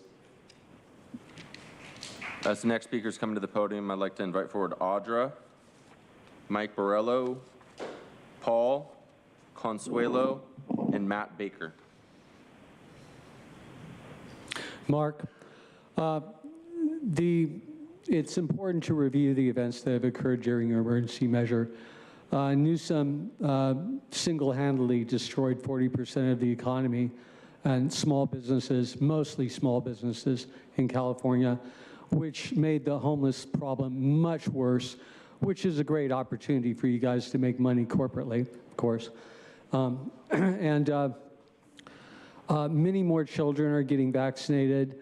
I came in, I can't remember, maybe 8 months ago and told you just before you were talking about kids being vaccinated in schools and such, which now is well on the track, if it hasn't already occurred, to being made a standard vaccination. There was a Swedish study. It is reviewed and published. It's totally reputable.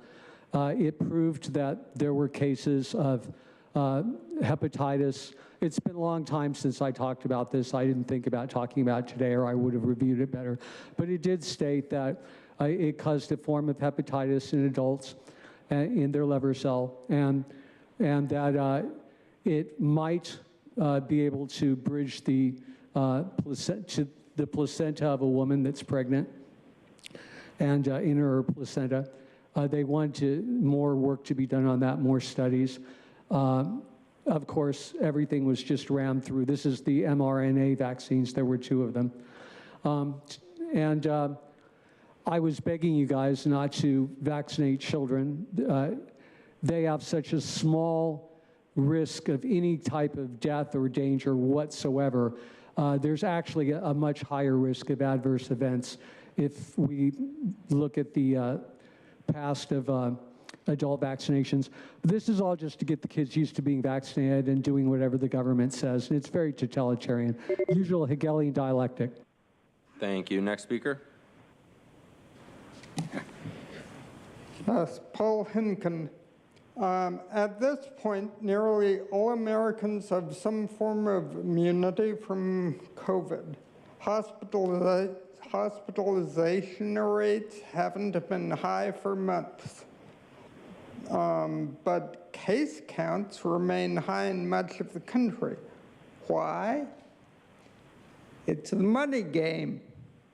There is an incentive to diagnose patients with COVID even if they're hospitalized without COVID. The CARES Act provides 20% extra in Medicare payments for every patient diagnosed with COVID. That's why they test all patients for COVID, and they can also turn up the machine's sensitivity until a patient tests positive. The bill for this is already in the billions. This is a clear breach of medical ethics and will have long-lasting effects. People will distrust government emergencies, but also funding and in general. People will, you mentioned there were 2 deaths between stop seeing doctors, which is too bad for those who actually do need it. Some people want to extend the COVID state of emergency forever, it seems, without a proper public process. Kind of interesting that the poll during the emergencies ops presentation at the last meeting ranked the pandemic at 1% concern. Public health emergencies should be used for combating actual threats and not used as a backdoor to health care or economic reform. Thank you for your attention.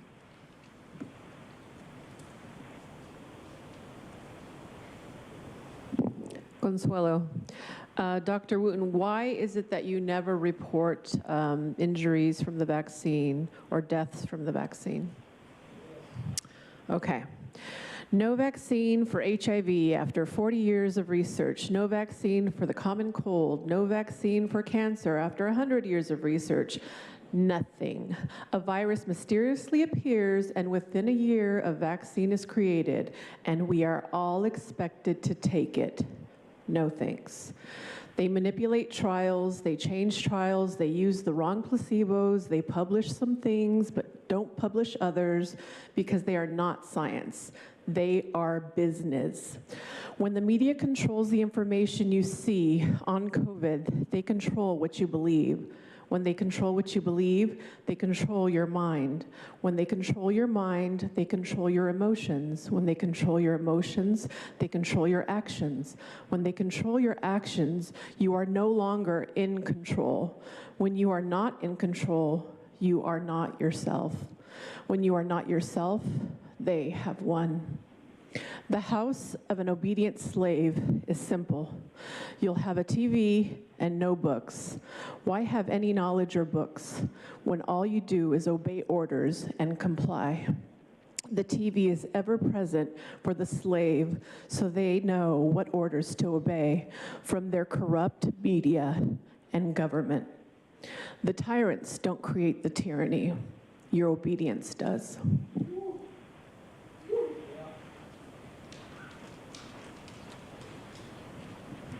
Mike Borrello.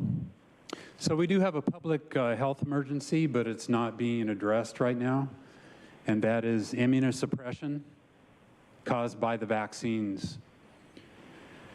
So that's evidenced by the excess mortality, the excess deaths that are occurring right now. It hasn't stopped. The rates are still through the roof.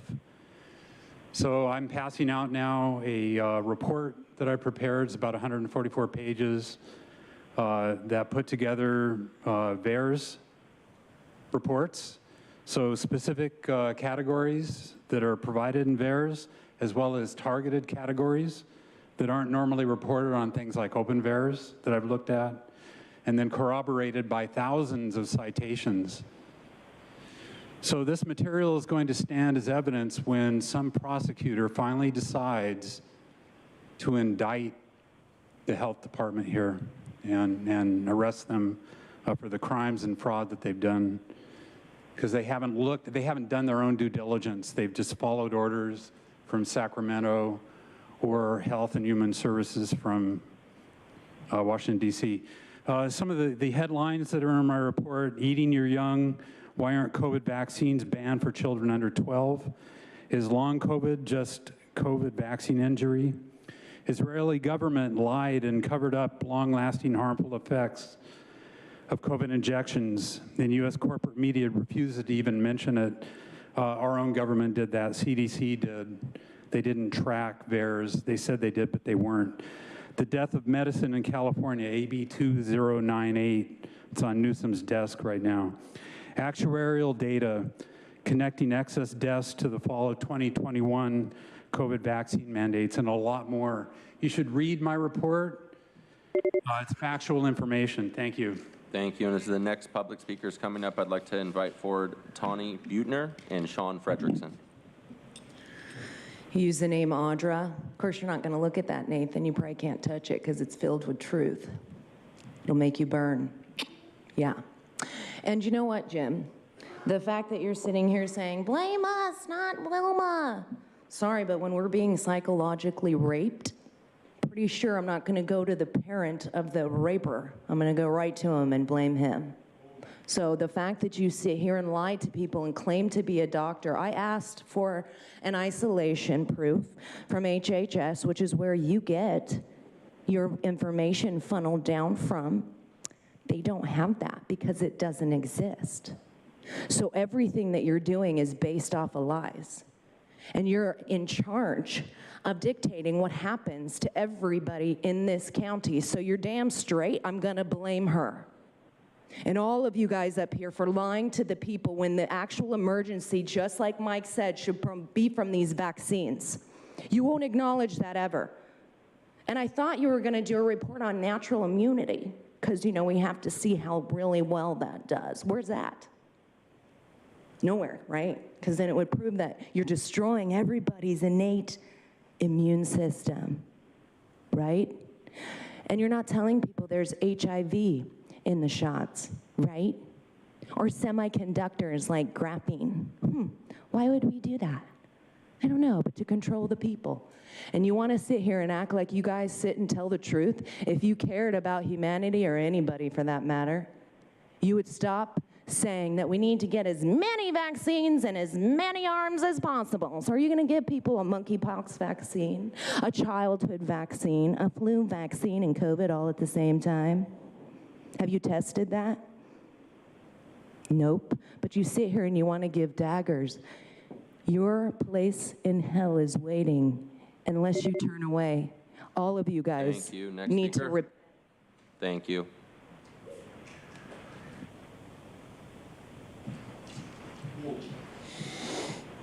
Good afternoon. My name is Sean Fredrickson. God, I love standing in front of you guys. What a joy to call out your tyranny. There's not many people that have the courage to do it these days, but we're really hoping to encourage them. So we'll continue to, that this building will fill up.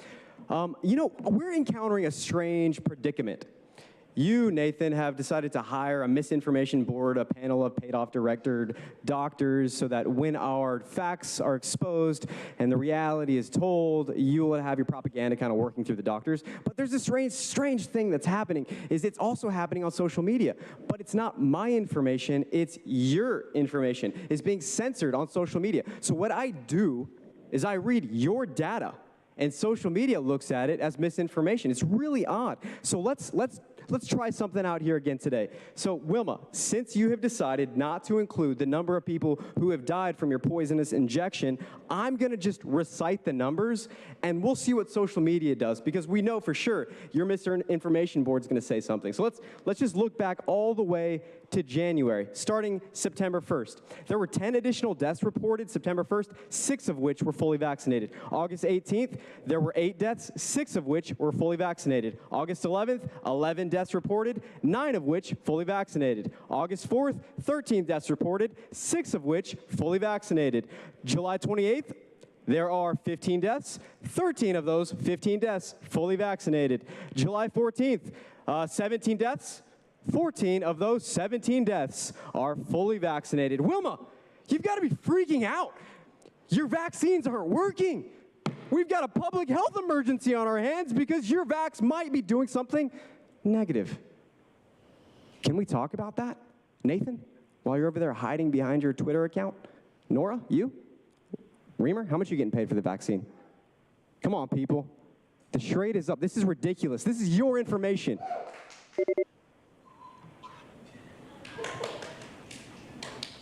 And as the next speaker is coming to the podium, I'd like to recall Matt Baker and Oliver Twist.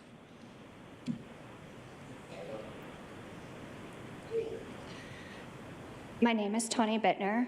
I came before you guys a year ago. I'm a nurse, or at least I was, at Rady Children's in the cardiovascular intensive care unit until Nathan and his misinformation pandemic caused me to lose my job. I took care of those children who came in with myocarditis after the vaccine. And I talked to the doctors, because I was a charge nurse, saying, why aren't we reporting these to VAERS? Who is going to report these to VAERS? It was an unspoken thing that we were not allowed to talk about openly on the unit. I've worked for 13 years in this community, taking care of some of the sickest patients. The day before I was taken away from my position, I was actively giving compressions to a child, pushing epi, pushing calcium into his veins to keep him alive. And we did, and he went home. And yet, I was ridiculed by those who are supposed to be my colleagues and my friends. I am the face of your misinformation campaign, Nathan. I am the one who lost my career in pediatric cardiovascular ICU care. I took care of children who had COVID. I never got COVID in the hospital. I tested twice a week. I wore my PPE because I loved my job. And I loved this community. Thank you. We will now hear from those that requested to speak by phone. When it is your turn to speak, you will be unmuted and you will hear a recording that will tell you to begin your comments after the beep. I'd like to remind the callers they should mute their TV or live video stream before they begin speaking, and we will begin with our first caller.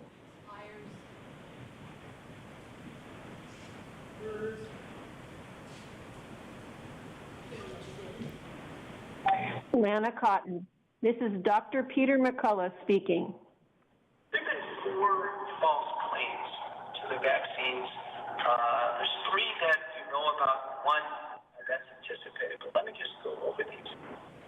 The vaccines prevent the infection. It was widely known early in 2021, thousands of people were being hospitalized with COVID-19. Vaccines did not stop. Number 2, they stopped transmission. No, they didn't do that. They were fully vaccinated.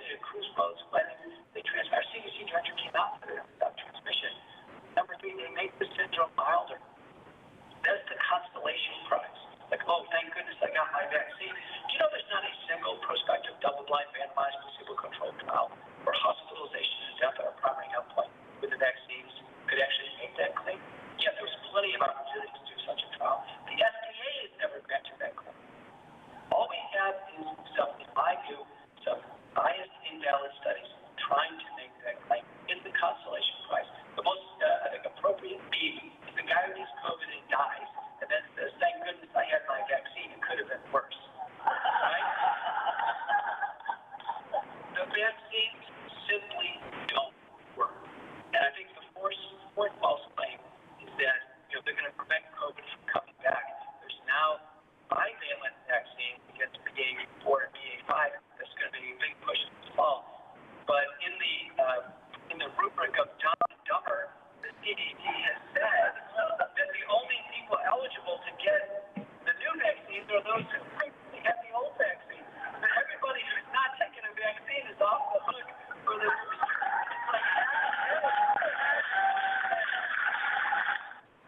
Thank you. Thank you. We'll go to the next caller.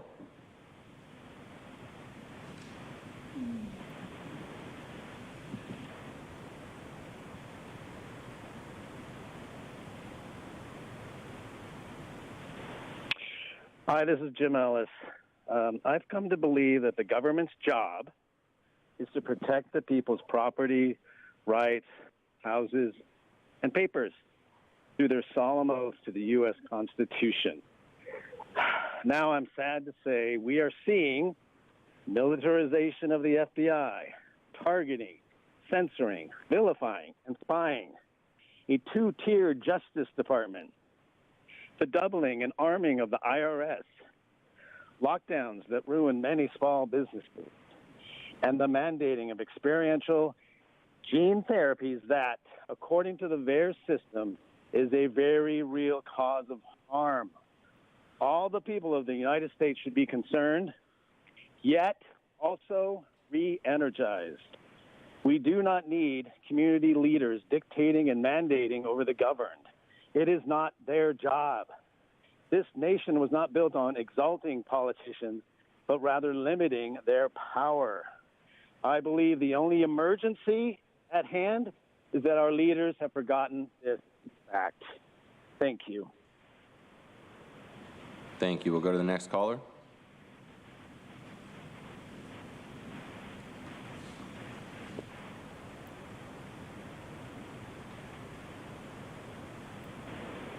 This is Richard Golden.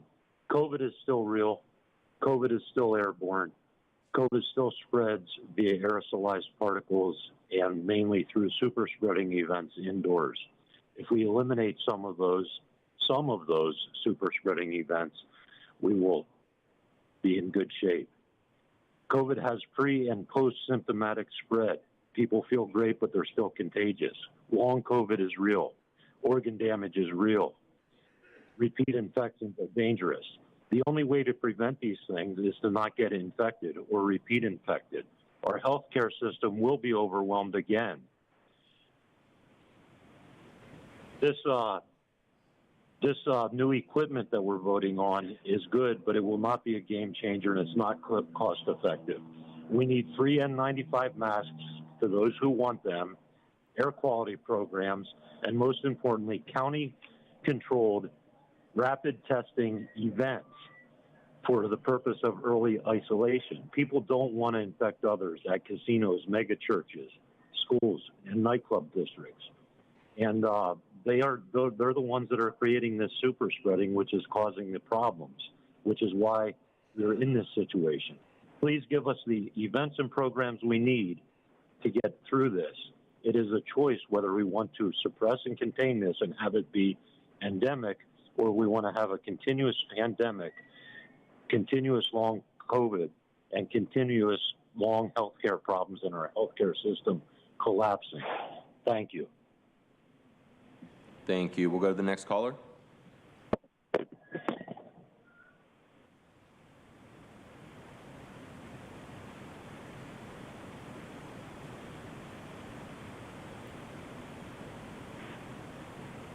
Kevin Stevenson. Yeah, so I'm going to say something similar to what I said for monkeypox, except for COVID. COVID is still raging. It's still spreading. Yeah, we're not seeing as many deaths from it, thankfully, but if these lunatics had their way, we would have gotten way more deaths in this country from COVID. I don't remember his name, but one individual falsely claimed that we have 31,000 deaths from COVID vaccines. Cite your fucking sources. I'm just going to say it. Cite your sources. Oh, I will tell you that according to the CDC, I'm citing my sources, over 1 million Americans have died from COVID-19. Not the vaccine, the virus. The actual virus. Okay, and I love accusations of who's getting paid. So two can play at this game. Hey, Sean Frederickson, who's paying you to go up to that podium and do this grandstanding, performative bullshit? Who is it? Polk Industries? Other right-wing think tanks? Who's paying you? Or what about the nurse who came up and who did that very well-acted crying on stage? Who's paying you? KUSI? Because, quite frankly, watching you get up on that podium and cry is offensive to all the people who were in hospitals, who were very sick from COVID, and who may or may not have been nurses who refused to dare the bare minimum in getting vaccinated, wearing masks. It's not too much to ask for.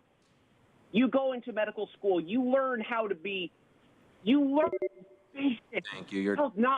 Thank you. Your time is up. We'll go to the next caller.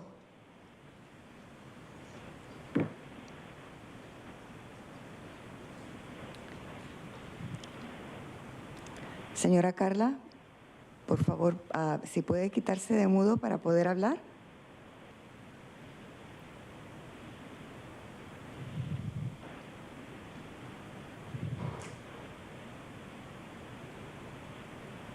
Hi there. I'm so sorry. I am having to place you on a brief hold. I won't be able to do the call right now. I need like 3 minutes. Gracias.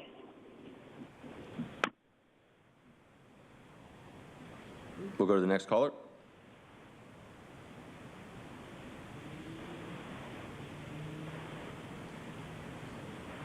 Truth. The pandemic is still real, and so is stupidity. In this item, we have gene expert kits being donated to the county from the U.S. Department of Defense. The gene expert test only got through with an emergency use authorization from the FDA.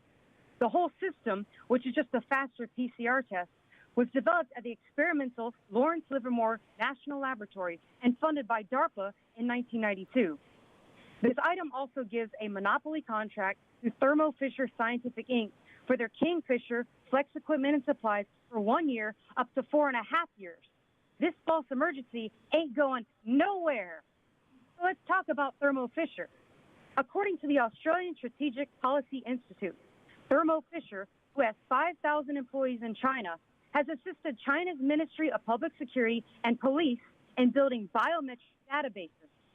According to Thermo Fisher's researcher, Dr. Zhang Chang, 2 of the company's DNA PCR kits were created for the Ministry of Public Security's desire of discriminatory targeting of certain ethnic makeups.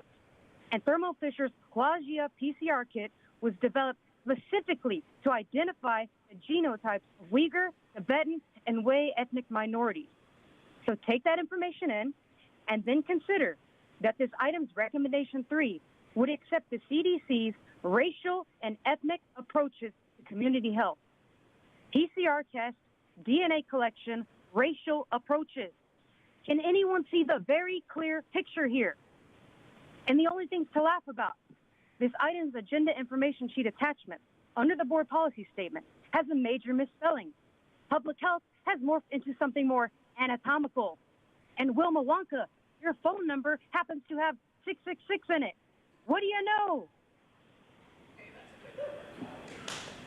Thank you. We'll go to the next caller.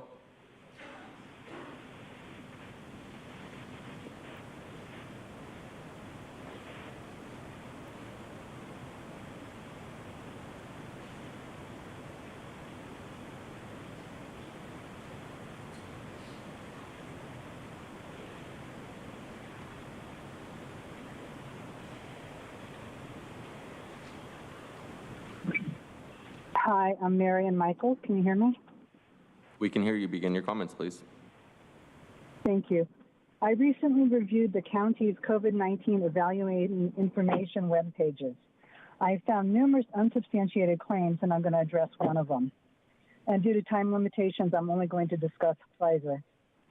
The site states the FDA was very careful in studying vaccines before issuing them for use in those 5 years of age or younger. First of all, the FDA got Pfizer documentation 48 hours prior to the meeting, so there wasn't any time to carefully study anything. There were 4,526 participants in the study, of which 3,000 were not included in the final data. No reason is given why. This alone should have disqualified the trial completely. 6 children between the ages of 2 and 4 in the vaccinated group got severe COVID, and only 1 in the placebo. On this basis, the likelihood that the vaccine is actually causing severe COVID is higher than the likelihood it isn't. Between the first and second vaccine doses, the vaccinated got COVID almost 200% times more than the placebo group. 97% of the COVID that occurred during the trial was ignored. In the end, the efficacy was based on 10 cherry-picked cases. So perhaps this is why this board will not conduct open debate. People presenting real evidence are given 2 minutes to explain complex issues, yet those who refute can take as long as they want and don't have to provide any supporting data. Open discussion is essential. Open discussion is common sense. Anything else is nonsense, ignores the essential tenets of science, and is an agenda. Thank you for listening. Thank you. And a final call for Matt Baker or Oliver Twist. Not seeing any movement in the chambers. Chair Fletcher, that concludes public comment on this item. Thank you. We'll go to Supervisor Anderson. I was hoping that we could bifurcate this vote with item number 6. Recommendation 6. Yep, happy to. I'll make a motion to approve the recommendations. Is there a second? Could I ask that 2 and 6 be combined? Is that okay with Sure. Okay. Supervisor? We have a motion by myself, seconded by Vice Chair Vargas. Our first vote will be on recommendations 1, 3, 4, and 5. This vote will be on 1, 3, 4, and 5. Please vote.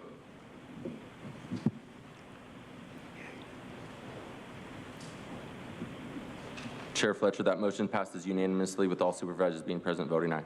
We will now vote on recommendations 2 and 6. Same motion by myself, second by Vice Chair Vargas. Please vote.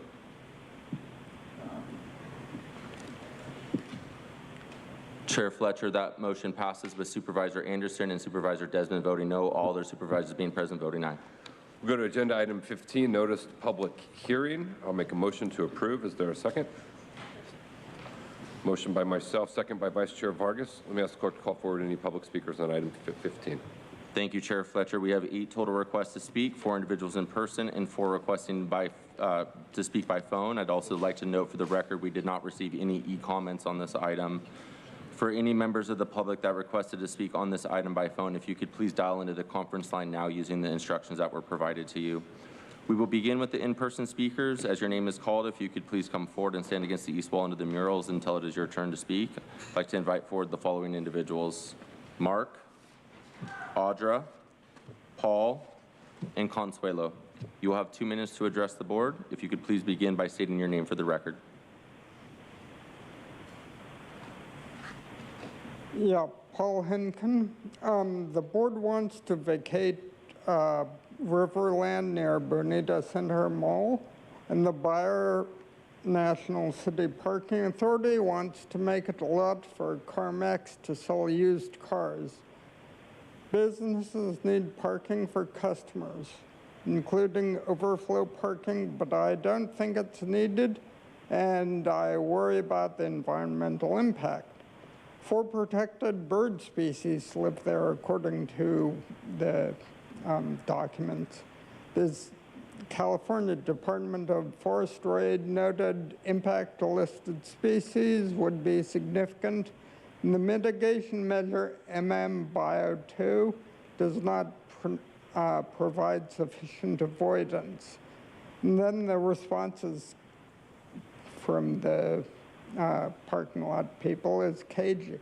It says, if any of these species are determined to be present, additional avoidance and minimization measures would be implemented. Well, that's nice. I mean, keep them out, and if they actually come back, we'll do something about it. If state-listed species are present and the breeding season cannot be avoided. So the species have been identified there, but it looks like they aren't welcome outside the breeding season. And then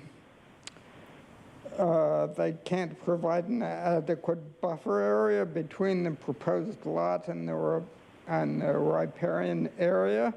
And they never sufficiently address the issue of ground stability or settling.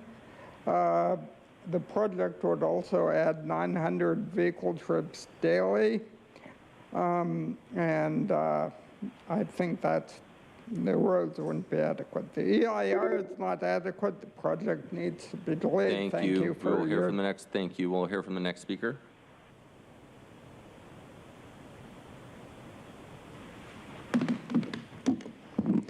Username Audra. Before I get into this, I'd like to say how it's great how the grant deed from 1978 says that we're a political corporation. Interesting. Anyway, yeah, so I just love that you guys want to pretend to protect the environment. And then, you know, when there's all these recommendations for what should happen with this property, it's like, we're going to just reject those. So sustainability, areas of controversy. Sustainability of site for proposed development, impacts to the biological and wetlands resources on site, encroachment into the 100-year floodplain and proposed improvements to drainage channel. So they recommend moving to another site, but yeah, you guys aren't gonna do that, right? Because you want to, you know, tap into the water source or do whatever you guys have to do, but all sitting here claiming that you're environmentally friendly. And I mean, do you guys really read that whole environmental report? Jim, did you read it? 376 pages? Bet you didn't. Did you get a summary of it? Do they just give you cliff notes? I'm just curious, because like the last agenda, there was like, one of the reports was like 500 pages, not including the other 500 pages on the agenda. So, I mean, you guys recommended before, you know, having more time to kind of go over these things. I just wonder how you can vote when you really don't know everything that's going on. But I mean, why would you need to know, right? Because this is a charade. And you guys, before you come in here, decide how you're going to vote. So it's like, you know, let's just pass it. Who cares if it's harmful to the environment? But we need to protect the environment. Oh my gosh, we need to stop deaths, all what we cause them. It's great. You guys are so good at what you do.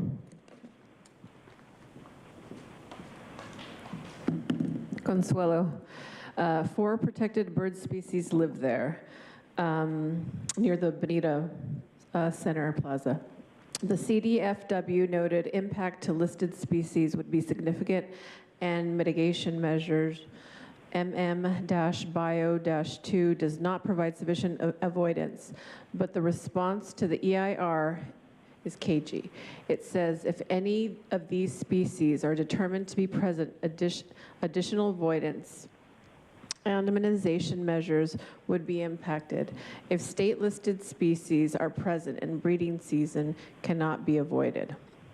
So the species have been identified there, but it looks like they are not welcome outside the breeding season.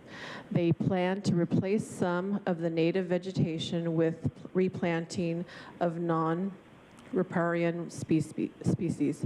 Response is some mitigation proposed on site will be out of kind due to the restructuring of the channel, and therefore not all vegetation communities, i.e.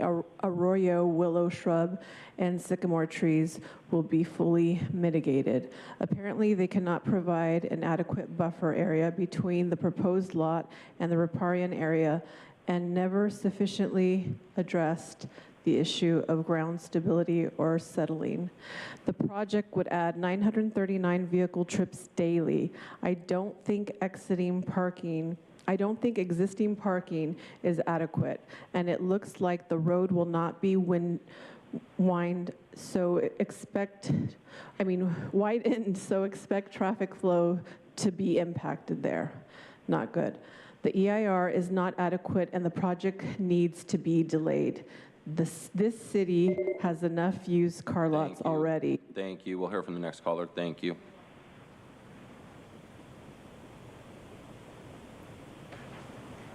Hi, Mark. I'm reading from your document here.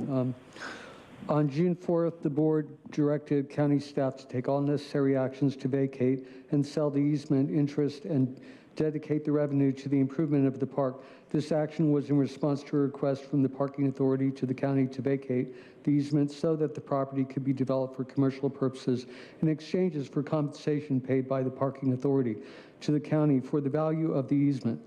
On March 21st, 2007, the board approved an option to sell the easement to the parking authority. So basically, this is also another corporate move, which everybody should see this video on YouTube. It's free, which actually shows the corporate holdings of the subsidiary corporations, in which the county is taking money for a private company having a parking lot.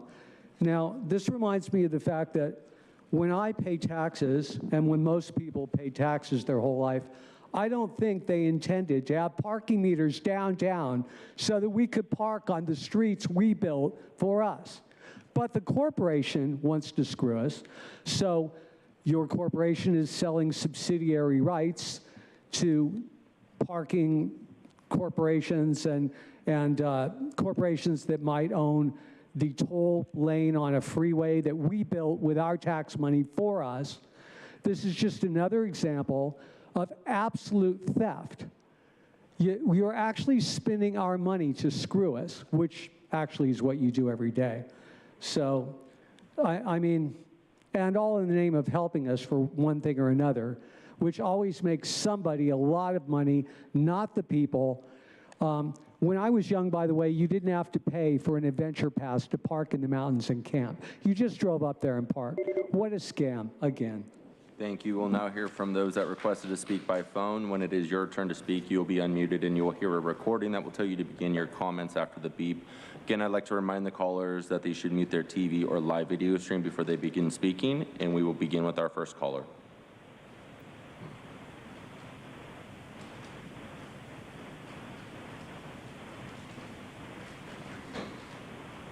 Truth. Jim, how can I vote against you during this meeting? I looked on every item, you traitor.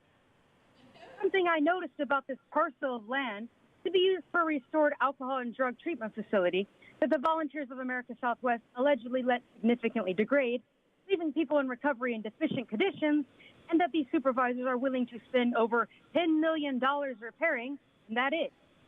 This land is right next to highways. Remember, Jim and Nora, how you both said that homes shouldn't be built next to highways because of bad air quality due to greenhouse gas emissions from cars on the highways? Wait a minute, Jim and Nora. Are you saying that it's okay if people in treatment facilities breathe in allegedly toxic greenhouse gas emissions from cars on two highways? This parcel of land is literally at the corner of the 805 and the 54. Your guys' sustainability code is like Swiss cheese, full of holes, except it doesn't taste good. It's more like blue cheese. It tastes rotted. And if anyone really wants to have a laugh, just read the items attachment B, greenhouse gas analysis, and you can read the official climate change cult's gospel. So one more point about the equity statement with the very socialist line about inequitable distribution of resources. I wanted to ask, who made you supervisors the new socialist dictators of San Diego County? I'd much prefer you refund our resources so we can each individually determine what's equitable for ourselves. You supervisors are making progress like someone who drags out their yoga mat and claims they're halfway to doing Pilates.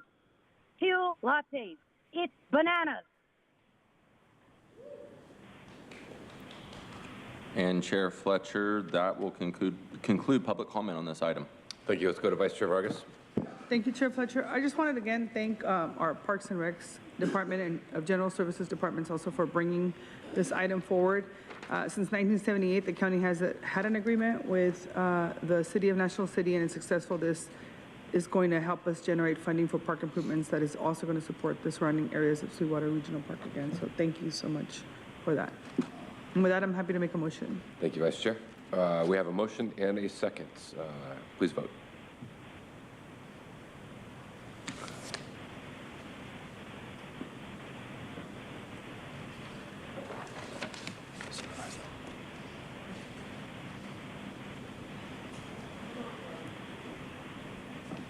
Chair Fletcher, that motion passes unanimously with all supervisors being present voting aye.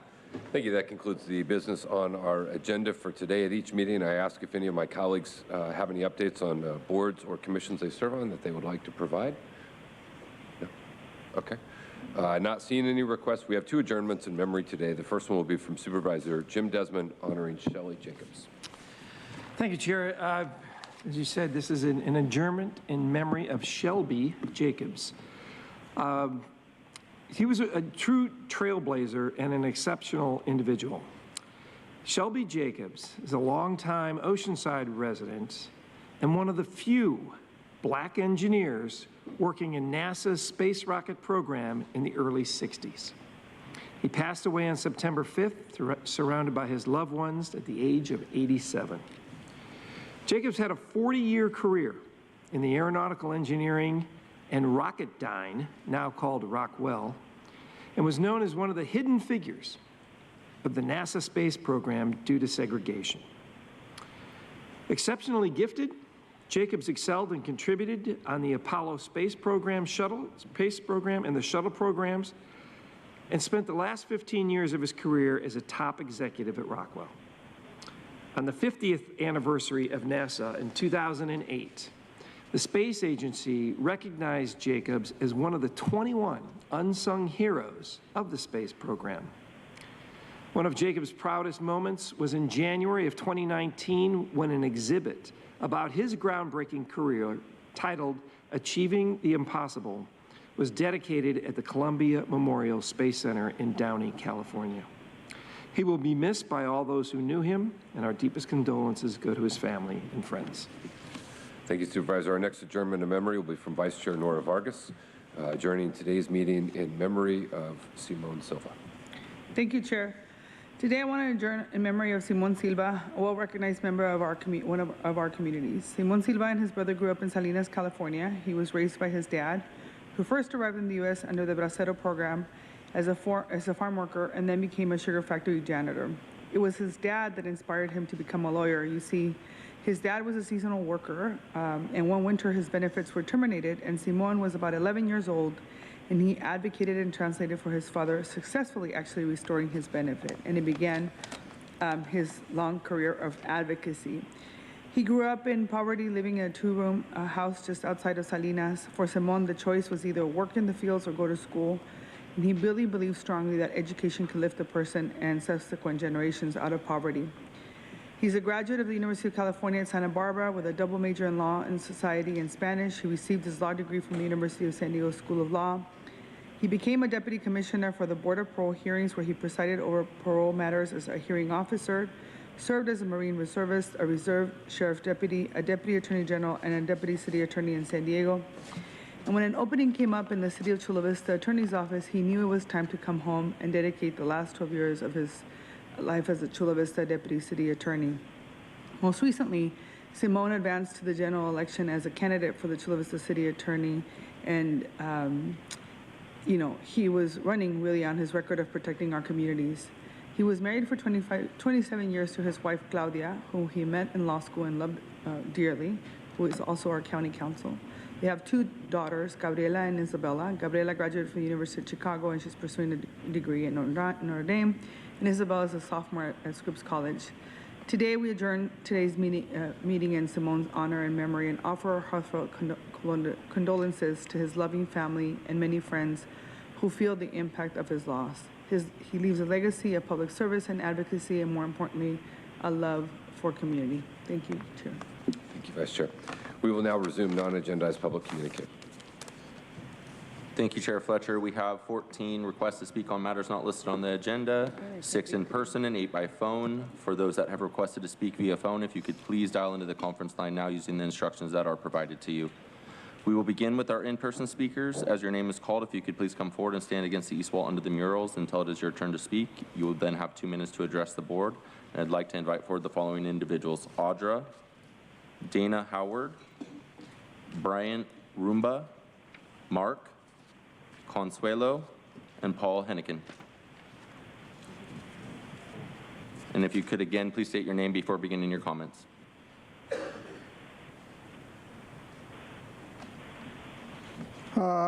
Paul Hennigan. First, I'd like to address the matter of clapping. Nathan, Jim, and maybe the County Council wants to take note of Senate Bill 1100 allows clapping unless it actually interrupts the conduct of the meeting. And there are, of course, a number of legal precedents as well. On the paying attention to the speaker's matter, Robert Wells from, I think, Del Cerro, wrote there in the minutes of, or the documentation of the last meeting, he wrote, quote, "There is an active and civically engaged group of people that keep coming to your meetings. For over 1 year, they have come to express common sense views to you. Yet you have consistently ignored their voices and comments. You should be listening to and mediating with these constituents since they are engaging with you. The vast majority of the county has no faith in you at all, and they consider it a great waste of their time to talk to, comment, or call you at all. So, you know, it wouldn't be bad to mention their names, show that you're paying attention. I'd say I'm almost out of time, but I wanted to say Truth is always insightful. Thank you, Truth. I liked your speech on. Thank you. We'll go to the next speaker. Thank you. How are you guys? My name is Bryant Rumbaugh, and I am not a resident of San Diego County, but I certainly do pay plenty of taxes. I can tell you this is the second meeting that I've come to, the last 2. It's been kind of an interesting program to watch unfold. It certainly is a little bit of a system that needs to be improved in many respects. This morning, as I walked up from the east here through the entrance where the building is having the modernization done, right there in the, after it says how it was built in 1936, it talked about how a good government demands the intelligent interest of all of its citizens. And so I'm going to sit here and ask you guys, you can consider it a challenge. What are you doing other than having brigades of people show up here and almost not listening to them? You walked out on that nurse, ma'am, Tara. That was the saddest part in these 2 meetings that I've seen, is listening to that woman talk. And there was 3 of you who actually maintained eye contact, you, and I do appreciate that. She did too. All in all, we need to challenge ourselves, because we got a lot to fix here, and it's going to have to get fixed one way or the other. You know, I'm an electrician too, so I understand. I am battling a little bit of a cold here, whatever. Can we please try to not have this go the way these last two have gone. Maybe come up with some sort of try to create an engaged society. They've told us, you know, not to worry about it our whole lives. And guess what, guys? It is not working. I'll see you again. Thank you. We'll go to our next speaker. Good afternoon. My name is Dana Howard. I am the Director of Communications, Outreach, Recruitment, and Enrollment for the California Conservation Corps. I'm based in Sacramento, but I traveled here this morning because I wanted to let you all know that our center here in San Diego, it's actually in National City, has expanded its CAL FIRE capacity and expanded its forestry corps programs. And so that means a greater opportunity for individuals to get a career pathway to being for instance, a wildland firefighter or forestry technician or line clearance tree trimmer. The reason why this is important is because this is a way for individuals who may come from backgrounds that are less privileged to be able to get a voice and a say and a place in careers that may not have been so accessible to them previously. So we are working with CAL FIRE. I know Supervisor Vargas, you have talked with our Center Director there, Lisa Tomas, and as well as Sarah Weaver, who's our Regional Deputy. But I'm here to ask and find out if there's any way at all that you can help us get the word to individuals in San Diego County, especially young adults, 18 through 25 years old, especially women, especially those individuals who have historically fallen into the academic achievement gap. We want to make sure that they have access to this tremendous opportunity to get a career launched through the California Conservation Corps. I just want to emphasize we are not a nonprofit. We are not a company. We are State of California department within the California Natural Resources Agency.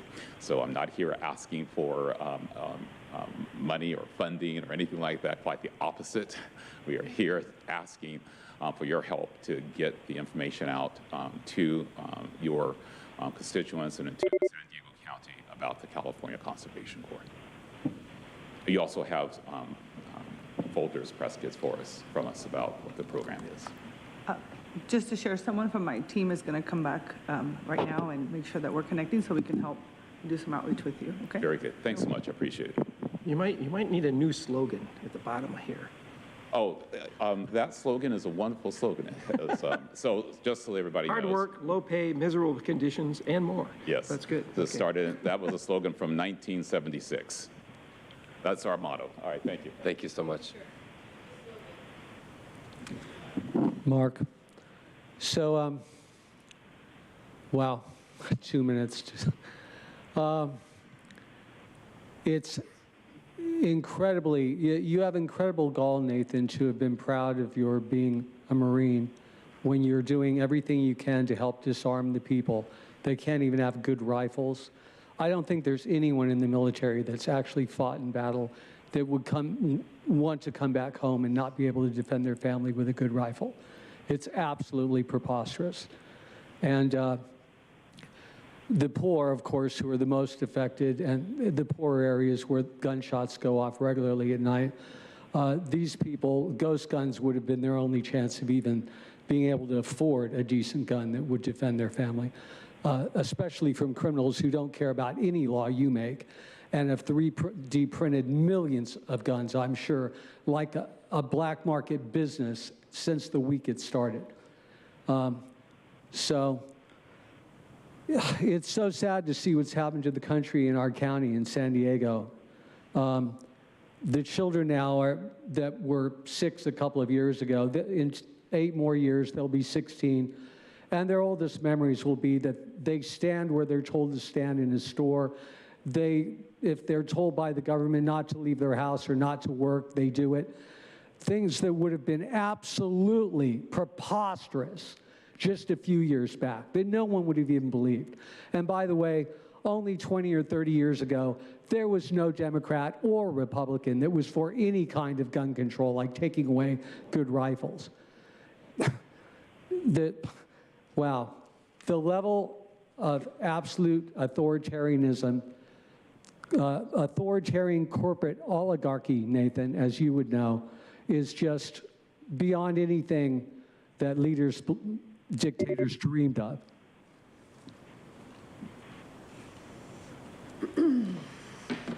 Consuelo, for the people at home, it's all a fraud. So stop trying to fix their purposely flawed system. Stop running in their fucking elections. If you know better, yet choose to abide by their rules on their court and their game, then you are the problem. The ones who know better must come together. Truth. We are in fact one. They keep us from knowing our real power, our true selves. So no matter how much you hate another or dislike their views, the hard pill to swallow, the tough truth to accept is that we are in fact one. So the jig is up. You better get with the program quick. Too many lives are being sacrificed, like ritualistic sacrifice. 9/11, big pharma, pedophilia, big church, all play their parts. The masses are blind to it all, but it's up to us, the pure hearts, to expose it. You will be ridiculed, laughed at, mocked, and hated. You will be deemed insane. Who cares? Speak up and defend truth anyway. If you contribute to perpetuate their system, you are an enemy of freedom, justice, truth, and you are an enemy of the people. I've said this before, let me remind you. Freedom is the absence of the ruling class. You cannot be free and have someone that rules over you. They are complete opposites. Therefore, freedom can only be obtained by removing the people claiming to be above you. There is no other way to be free than freeing ourselves from the ruling class. As long as there are people that can dictate what you can or cannot do, you will always be enslaved by them. No matter how many privileges they allow you to have, there is no such thing as a good or righteous ruling class, because the very foundation of ruling over someone is to dominate them. The people used to die for freedom. Now they give up their freedom for the illusion of avoiding death. Awesome. Use the name Audra. So as we passed 9/11, it was interesting not to see any of you guys at the ceremony where the names were read. You were there. The one on Midway. Valley Center. So there's more than one. Did anybody else go? Joel? Nathan? I mean, I saw you running with your fireman gear up the stairs. We all know you don't fight fires. You didn't do anything at your house, so that was interesting. But it's just sad to know that our own government orchestrated 9/11, and yet, you know, talking to these men, they are actually being left behind, a lot of these firefighters. In fact, they're being, you know, said that they're like trying to ride off the coattails of 9/11 and whatnot. And that's very sad to know that our own are not being protected, especially when our own government did this to us. I mean, Jim, look into it. If you actually really don't know, Jim, it's unbelievable, yes, but it's fact. And the fact is that the United States is in charge of the New World Order as well. All of your good friends, Nathan, the Clintons, the Bushes, John Podesta. Oh, now he is in with Biden. How great is that? He's a very good friend of yours, and he's also a pedophile and a murderer and a child trafficker. But that's why we know why you push all this stuff, because you're, you know, quid pro quo with all these evil people pushing the world into something that we don't want. And so as people, we need to all say that we do not consent.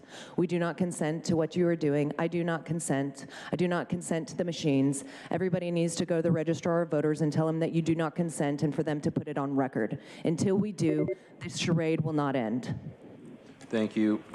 We will now hear from those that requested to speak by phone. When it is your turn to speak, you will be unmuted and you will hear a recording that will tell you to begin your comments. I'd like to remind the callers again, they should mute their TV or live video stream before they begin speaking, and we will begin with our first caller. And again, if you could please state your name before beginning your comment.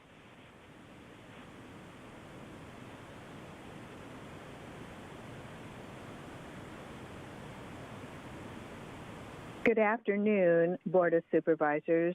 Ann Riddle here. Thank you for this opportunity to share my thoughts. In yesterday's UT, they announced the winners of the Vienna Film Festival.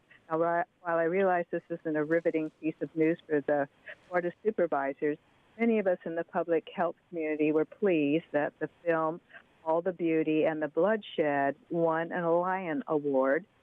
And this was a documentary regarding the situation with Purdue Pharma, who were the major distributors of OxyContin. And the documentary has to do with their role in promoting OxyContin when there was growing evidence that we had an opioid crisis developing. And yet those very moneyed influences overrode the public voices, which were, in my case, primarily parents. And we were overridden for several years. Eventually, law enforcement spoke out as well, and they were often overwritten by the moneyed influences of the pharmaceutical industry and others who felt no harm could possibly be occurring because of the abuse of OxyContin.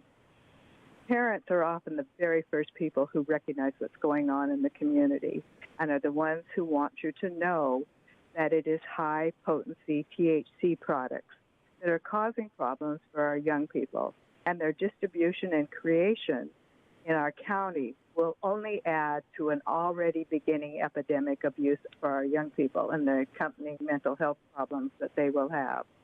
We call that to your attention as parents because it's important to listen to the authentic voices who see it first, who see it in their own children, they see it in their neighbors' children, they see it in the parent groups that they attend, and the heartfelt social media comments. Thank you. Your time is up, and we'll go to the next caller.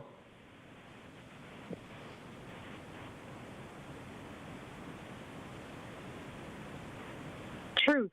The threat to America's freedom is real. So I've decided to parody a garbage speech and turn it into an inspiring speech instead. Here we go. We must never forget we the people. We must be honest with each other and with ourselves. What's happening in our country today is not normal. And I believe it is my duty to tell the truth no matter how difficult, no matter how painful. Socialists, Democrats, and Republicans do not respect the Constitution. They promote authoritarian leaders, and they fan the flame of political violence that are a threat to our personal rights, to the pursuit of justice, to the rule of law, to the very soul of this country. But we are not powerless in the face of these threats. We are not bystanders. There are far more Americans from every background and belief who reject that extreme ideology than those who accept it. I believe that America is at one of those moments that determines the shape of everything that's to come after. Socialists, Democrats, and Republicans thrive on chaos. They live not in the light of truth, but in the shadow of lies. But together, we can choose a different path, a better path, and we're on that path, moving ahead. For a long time, we've told ourselves that the American Republic is guaranteed, but it's not. We have to defend, protect, and stand up for it, each and every one of us. We're all called by duty to confront extremists who spread fear and lies, both for profit and power. We can't let the integrity of our elections be undermined, for that is a path to chaos. The soul of America is defined by the sacred proposition that all are created equal in the image of God. America is the most powerful idea in the history of the world. We just need to remember who we are. We are the United States of America, a republic.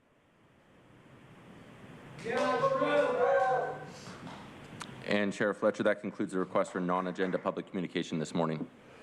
All right, that concludes the business before the board. We will begin closed session at 1:45. We will break for lunch and we'll begin closed session at 1:45. With that, we stand adjourned. The board will now recess into closed session to consider those matters listed under item 16 on today's agenda. If there are any reportable actions, they will be reported out during the planning and land use session of this meeting tomorrow, Wednesday, September 14th, 2022.